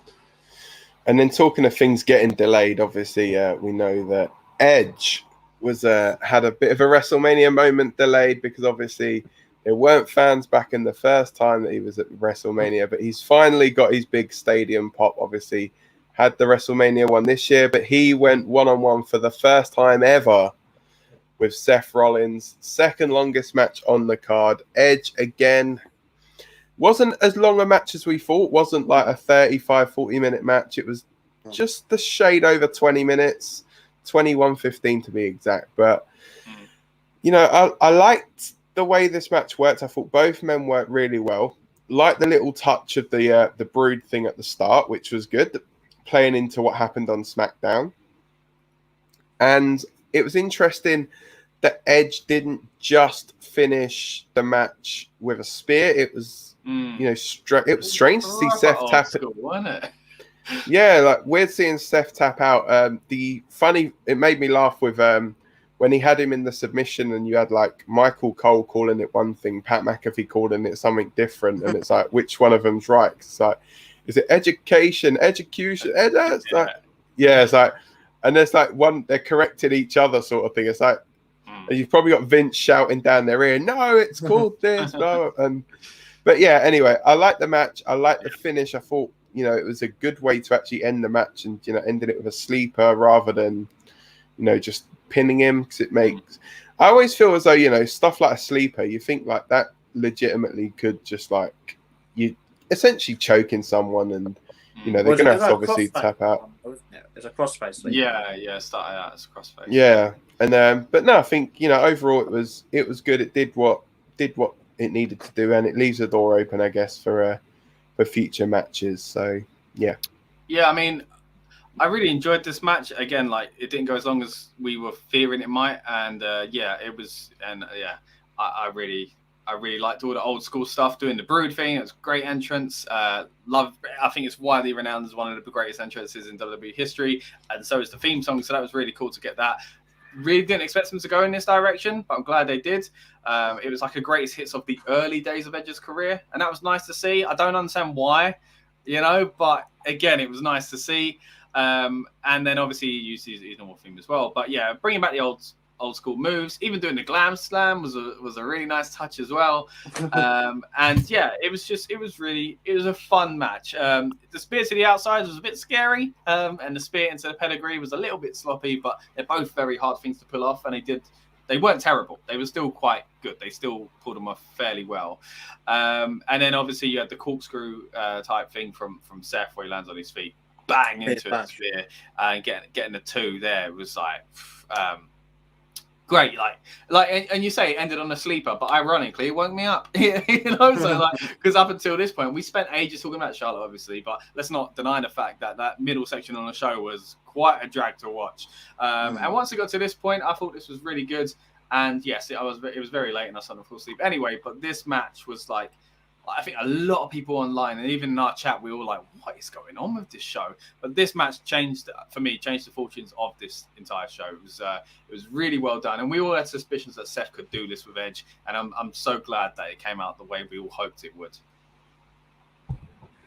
Yeah, look, I think Seth was great at protecting Edge as well. Like, even when that's bit for the ropes, like Seth at the front of that, going to the outside. So obviously Edge wouldn't obviously be landing on his head or his neck or whatever. Edge, obviously, he's a little bit slower, that's just obviously normal and standard, but I think there were definitely some creative spots that happened in this one. The right result too. It was nice seeing the tap out instead, but obviously this is the problem where they've got so many people using the spear as a finish now.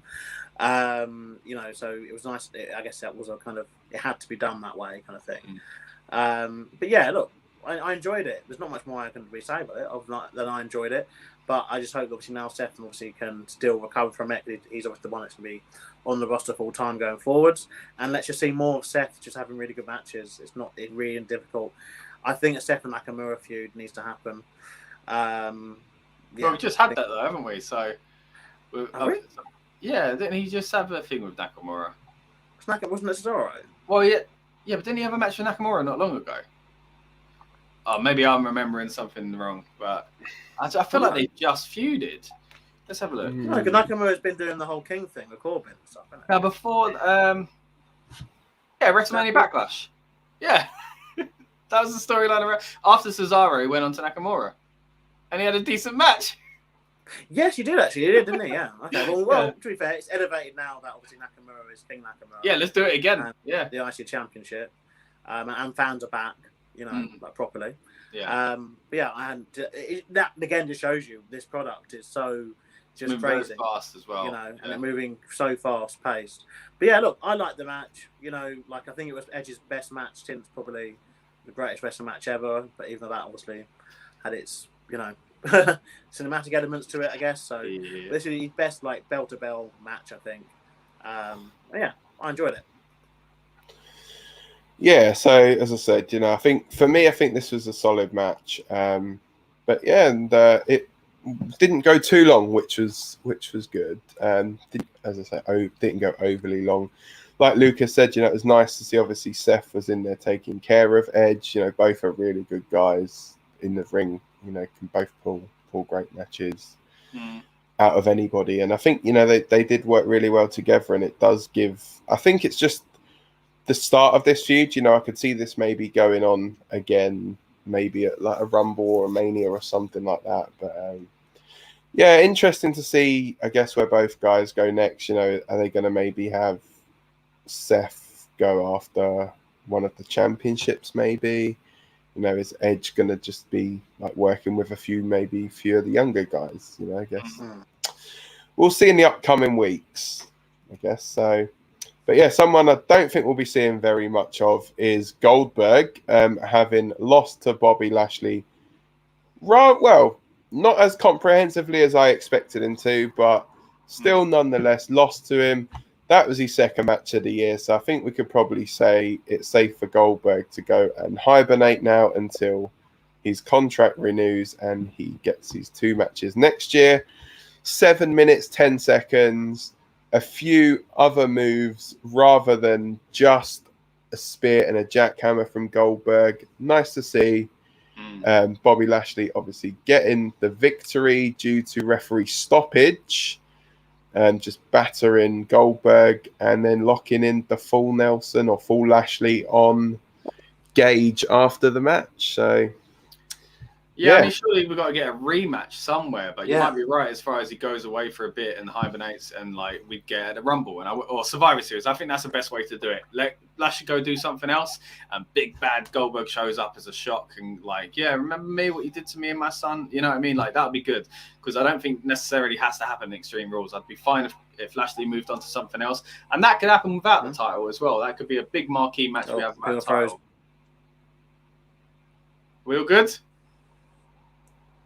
Now we are, yeah. Okay. Well, I don't know what we heard and what we didn't hear, but yeah, that could happen without the title. Him coming back and protecting, you know, fighting for his son's honor and being like, "You screwed me, and you hit me with this," and I just want revenge, you know. So by then, Lashley could go on to another feud, lose the belt, and it goes on to a big marquee match at another point without the belt, or yeah, it's a rematch for the title eventually. But we were worried about it yesterday, weren't we? Of like, oh, what if he wins the belt and he goes away and whatever? So yeah, I think there's quite a few places, but I wouldn't be surprised if they held off on it now to Survivor Series, and I don't think that'd be a bad decision either. But I do think there needs to be a rematch because they played some good storytelling here, and MVP being absolutely mortified and be like, "Oh man," like really downplaying that they'd beat up his son. I mean, we shouldn't have done that sort of thing, you know. I think was very good. MVP once again coming out very, very, very good in this. Yeah, there's got to be a rematch surely, and soonish. Like, yeah, Survivor Series maybe. Yeah, I don't think Extreme Rules, but I think it's got to be soon. Like, if you can't attack someone's son, they're going to come back like 6 months later to be like... I guess it's not in Goldberg's character either, is it? Like, you'd think that's Goldberg, you'd be like, I don't care if my leg hurts. I'm beating you up on Raw. You know, like that's the kind of thing Goldberg as a character would do, but yeah. Yeah, it's something a bit odd that obviously they've done it. But again, they literally could have... This is the thing, they're doing things so lockme.com now, that Goldberg, they could have added a third match to each contract this year. You know, so that to facilitate, obviously, a rematch here, which obviously gives the story something. Like, it's weird though, because I think, although like I quite liked the match, as you know, I am a Goldberg fan. I did actually like him doing different moves. That was pretty cool. It's just the end part of it, the story part of it, is what he fails at. Like, Goldberg was never good at this stuff back in the day. He's not going to suddenly turn into being good at it like in his 50s.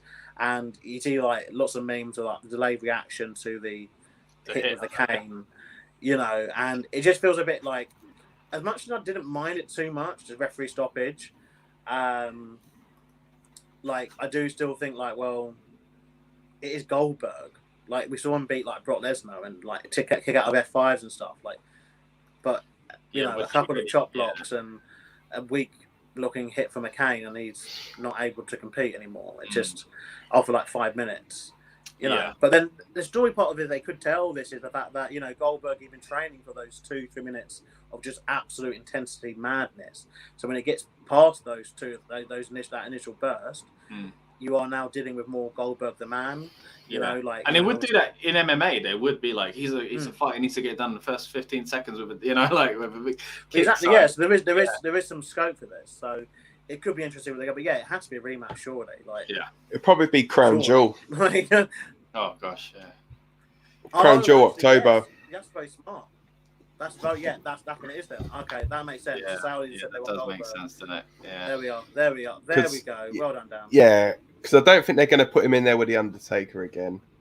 No, so, I don't think. And one interesting thing you pointed out as well was Goldberg coming in from outside as well. Yeah, it was outside the stadium. Oh, the entrance, right? Yeah, his entrance, and no pyro was weird as well. Yeah, like Goldberg. Again, he got like the steam at least, but it was a bit odd, wasn't it? Yeah. It seemed like he got confused because he stood there for an awful long time, as if he was like, "I'm not moving until my pyro's gone off." And it was like, "What's happening? Why is he not?" You think he'd be briefed on that, but yeah. But yeah, I mean, overall, I thought, you know, it was the right result. Obviously, Lashley winning it comprehensively-ish. Interesting, though, because, I mean, his son's only 15, so I'm guessing that he wouldn't be able to do anything at 16 even. I'm not sure whether they'd be comfortable with that. But, you know, the way that MVP was like, oh, sorry, you didn't realise. It's like, yeah, you're not going to Surely you'd know, but anyway. Well, Nicholas won the tag belts. Oh yeah, true. Yeah, true. Yeah, they're probably in the same class at school, to be fair. They could be, like, yeah. But yeah, should we get on to the main event? Let's do it. So, main event of the evening, as we predicted, was Roman Reigns taking on John Cena. With the added stipulation, this one, that if Roman Reigns had lost, he would have left WWE. And also, it would have meant that John Cena would have been a record-breaking 17-time world champion. I don't know. However they're gonna word it, because it would be his first ever Universal Championship. But yeah, I was thinking that when the graphic came up, I was like, wait a minute, he's never won this title, has he? I was like, no. Oh, okay, that changes everything. So I think he does need to win it. I think when he does do that 17, it'd be a good idea to do it with that one, actually. But it's like we were saying about with the whole Goldberg thing. Like, he's never won the WWE title. Like, he's won the WCW, he's won the World Heavyweight, he won the Universal, but that's the one that he's obviously still waiting on. But he won the championship, but under both brands as well, wasn't he? Yeah, he's won the red version and blue version. Yeah, so. But yeah, so this match obviously main event of the show. I think everyone was kind of expecting it to be like quite a hard hitting back and forth match. A lot of near falls in it. Obviously, John Cena kept teasing the whole like, oh, is he going to do it? Is he not going to do it? Sort of thing. You know, there was AAs through table or announced tables. There was super AAs. You know, literally Cena threw everything he could at him. Yeah. And you know what? A lot of credit has to go to Roman as well, you know, because both men made each other, I think, look $1 million in this match. And, you know, that's not me saying, oh, this is my favorite match of all time. I just think both men went in there. They put on a 23-minute match, which was quite solid. I do think sometimes it did run a little bit long. I think they could have probably shaved about 4 or 5 minutes, maybe 5 minutes off the match. Didn't need to go, I don't think, as long as it did. But it's that middle rest section, ain't it? Yeah, because I know, like, Lucas was saying to me, like, you know, just take this match home. And then it's like when they were trying to take the match, you're thinking, oh, this is going to be the end of it. It then went on again and again and again, and you're like, okay. I suppose as well, for us, what people don't realise, in the UK, you know, this is now getting to sort of like the fourth. I'd already fallen asleep. Yeah, this. To be fair, I was sitting with like the heaviest eyes. I was just like, I was dead. Yeah. I was like, as soon as this final bell goes, I'm like, I'm gonna wait for that little graphic thing to appear in the corner. It didn't appear in the corner, but what did appear in the corner of the stadium was the beast incarnate Brock Lesnar, looking slightly different. Yeah. I've got to say, I like it though. I do, you know, because I think the only reason that he still goes with the same look is because obviously Vince has got all that deal with like the toys and stuff, and that's why a lot of the guys can't get tattoos and stuff like that. So I don't think Brock cares. Yeah, he's probably like, look, if you're gonna pay me to show up, I'm showing up looking like this. And you know, came in. We did find it funny though. He walked up a set of steps that weren't even attached to the ring. I thought he was going to jump, you know, like his usual kind of jump up to the ring anyway. And I thought this is a dodgy angle to do it on. But he probably just genuinely forgot. Yeah. But yeah, I mean, overall, you know, Brock Lesnar obviously showing up. That's the second big surprise we got of the night. I think this was less predictable than the Becky one. Not that the Becky one was predictable, but yeah, I think this was probably the least likelier of the two. And Paul Heyman's facial expressions on it was amazing. Like, it was that guy, his ex had shown up. It was like those facial expressions of Bianca Belair. Yeah. Tell her how to sell an angle.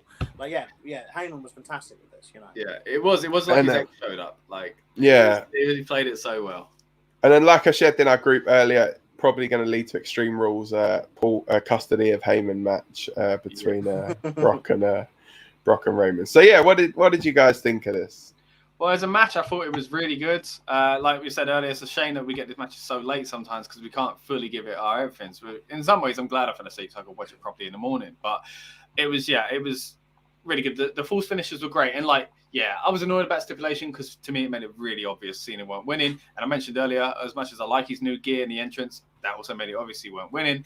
There was already before all that an idea that Cena probably would win this anyway, because contract, timing, movies, whatever. But saying that, it was a great match. They still had me going, oh, what if, like on the AA for Reigns to kick out of it. Great. You mentioned the one on the top rope.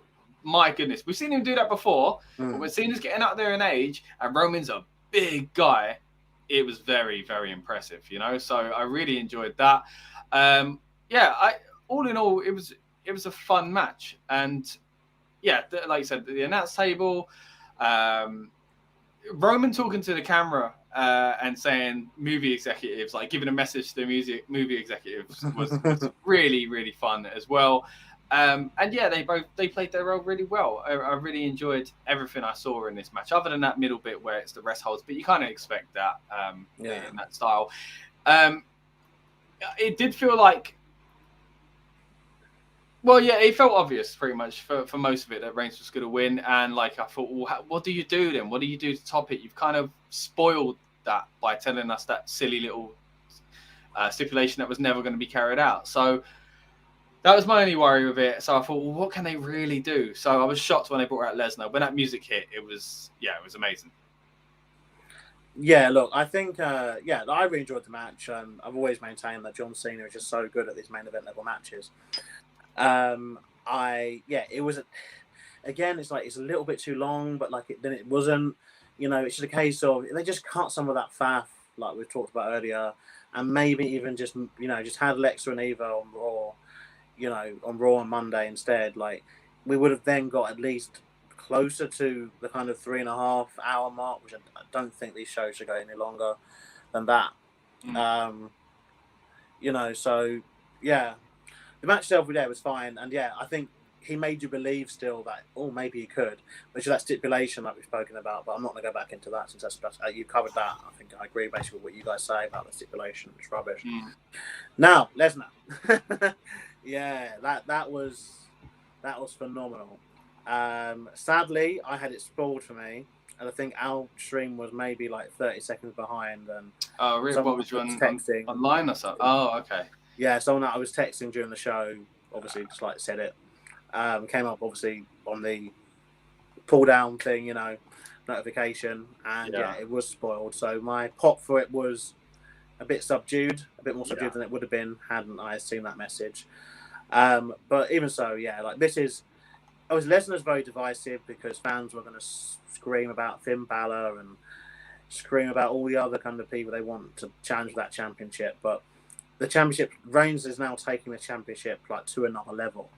And so this is why Lesnar is back. And he's still essentially the biggest name kind of that they've got. Far as the look's concerned, I quite like it. The only thing I'm worried about is obviously Lesnar can't really promo. But I'm assuming no one's going to dare to give him a script. And they're just going to have the bleeper on standby for when he inevitably just says basically go F yourself, basically, to someone on SmackDown. Because I don't know how can you script Brock Lesnar? I think a lot of it's got to be him just chasing a scared Heyman, really, isn't it? So. I mean, it's just insane. I personally love the look. To me, he just looks like he's spent since WrestleMania 36 last year. He just spent every day ripping the heads off animals and stuffing them. That's what he looks like. He should have literally come out with feathers and blood in his hands, where he just ripping off boars' heads daily. It did feel like he just rocked out of his barn, didn't it? He'll have to do he literally some real manly work. Yeah. That is the most masculine look, Gender is obviously subjective, I guess. You must say this. We support any gender choice people decide to make. But that was the most masculine kind of image, I think, that I've ever seen in a WWE ring, I think. Yeah. The stare down was amazing. Again, Paul Heyman, he's obviously going to play a major role, obviously, in this going forward. As obviously I don't know if he's still the advocate for Brock Lesnar. We're going to find that out on... Because they acted like he had turned on Brock. didn't they? Like, and he hasn't, you know. Yeah, so he looked. Oh no, you're back. Oh no. Which is why I felt like the ex-partner thing, like he was cheating on him or something like that. That's the only way I can. It felt like we'd missed something in the story, but I think we all know from behind, as fans, when Brock comes back, that's what they're gonna do. So I'm happy they are. Yeah, but it's strange that both of the both the returns going over onto SmackDown as well. Yeah, it's those ratings, and I guess with Rampage being after SmackDown, I guess they're looking at SmackDown obviously needing to ramp up its action. Hey, I wouldn't be surprised if SmackDown accidentally overrun a few times from this point I think, on as well. So. Yeah, look, I think as well, like with Brock now, he has the chance to do something new, which is good. I think obviously, I'm assuming the UFC thing will still be part of what he's doing, but I think obviously we are going to see him without Heyman, for at least a short period. And this new look he's got, maybe that's going to be something which comes into things a bit more. And I think he is going to go down that kind of. Hopefully, we could see some interesting stuff there, because I think he is one of those where, even though he's not the best at promos, he still has that way of delivering stuff where it's like, remember the SummerSlam promo against Cena where he's like, I'm gonna beat him into a pile of his own piss, blood, and vomit or whatever it was. He just like only Brock Lesnar could say that.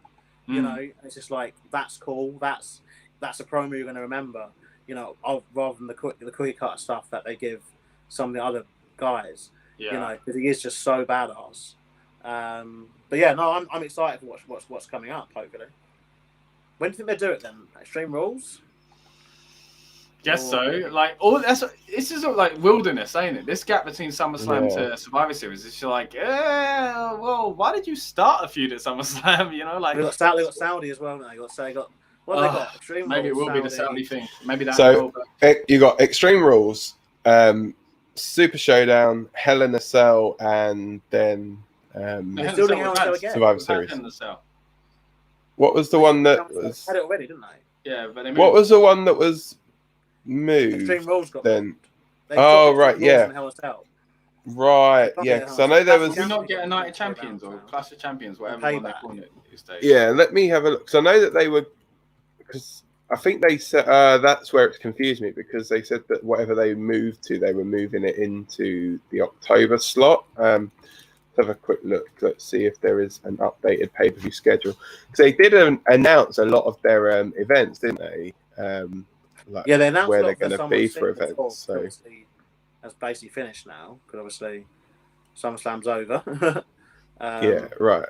Let's have a look.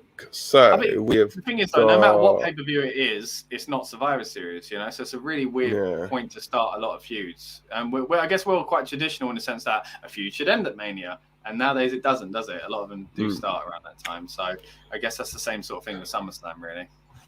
Yeah. So here we go. It looks like you got Extreme Rules, then Crown Jewel, and then Clash of Champions possibly would be the week after Crown Jewel.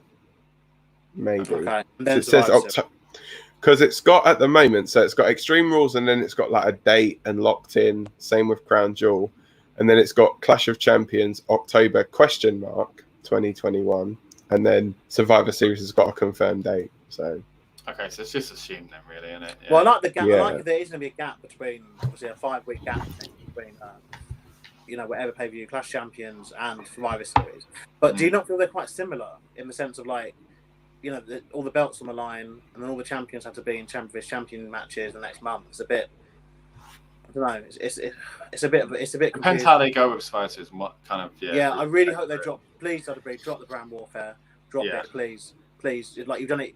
What, 4-5 years now on the trot? Like, it was good. Don't get me wrong, it's good at first, but it's one of those things. Depends how they do it. If they, you're seeing diminishing returns now, where it's just stupid, because literally no matter what happens in any other feud, come the 1st November, all the SmackDown superstars have to decide they like each other, and they're going to team up to face all the Raw superstars, just because they're on different brands, which, as we know, mean nothing, because they have the wild card rule, they have house shows where they all work together anyway.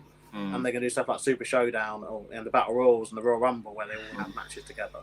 So, are they not meant to be having a draft as well around October time? You'd imagine, yeah. So yeah. So we shall see. Interesting period coming up, isn't it? I guess. Yeah, it's going to be a lot of to-in and throw-in, I guess. But one place that there's not been much to-in and throw-in is the Rebellious Noise predictions table. As we can see, he's not here, but Rob is sitting at the top of the table on 22 points. Good for Closely followed by myself on 20, Scott on 19, Lucas on 18.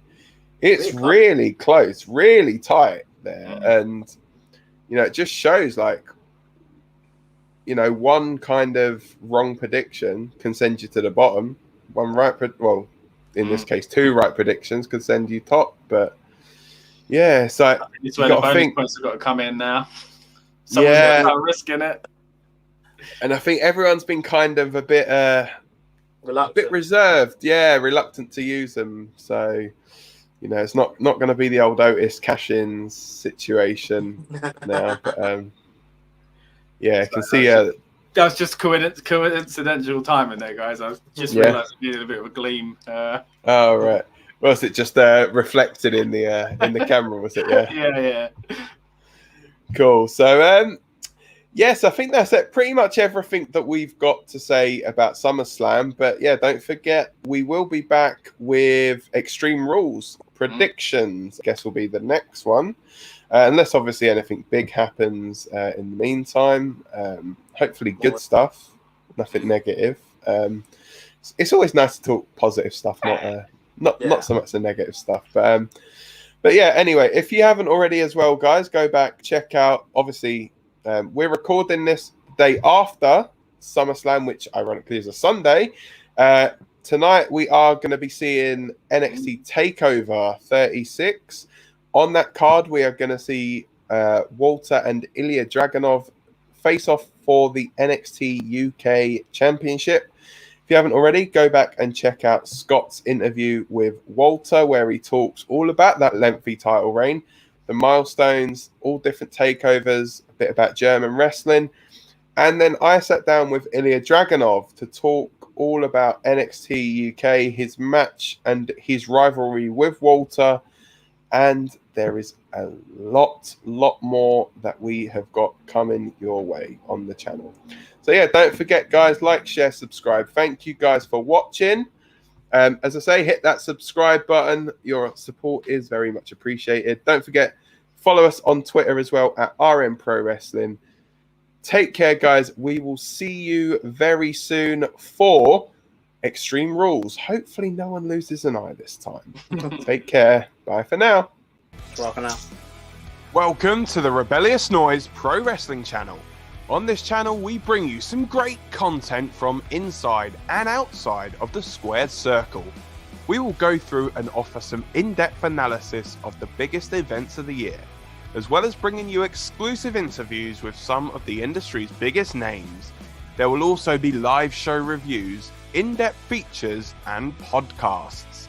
So make sure you give that subscribe button a slam so you don't miss any of the action.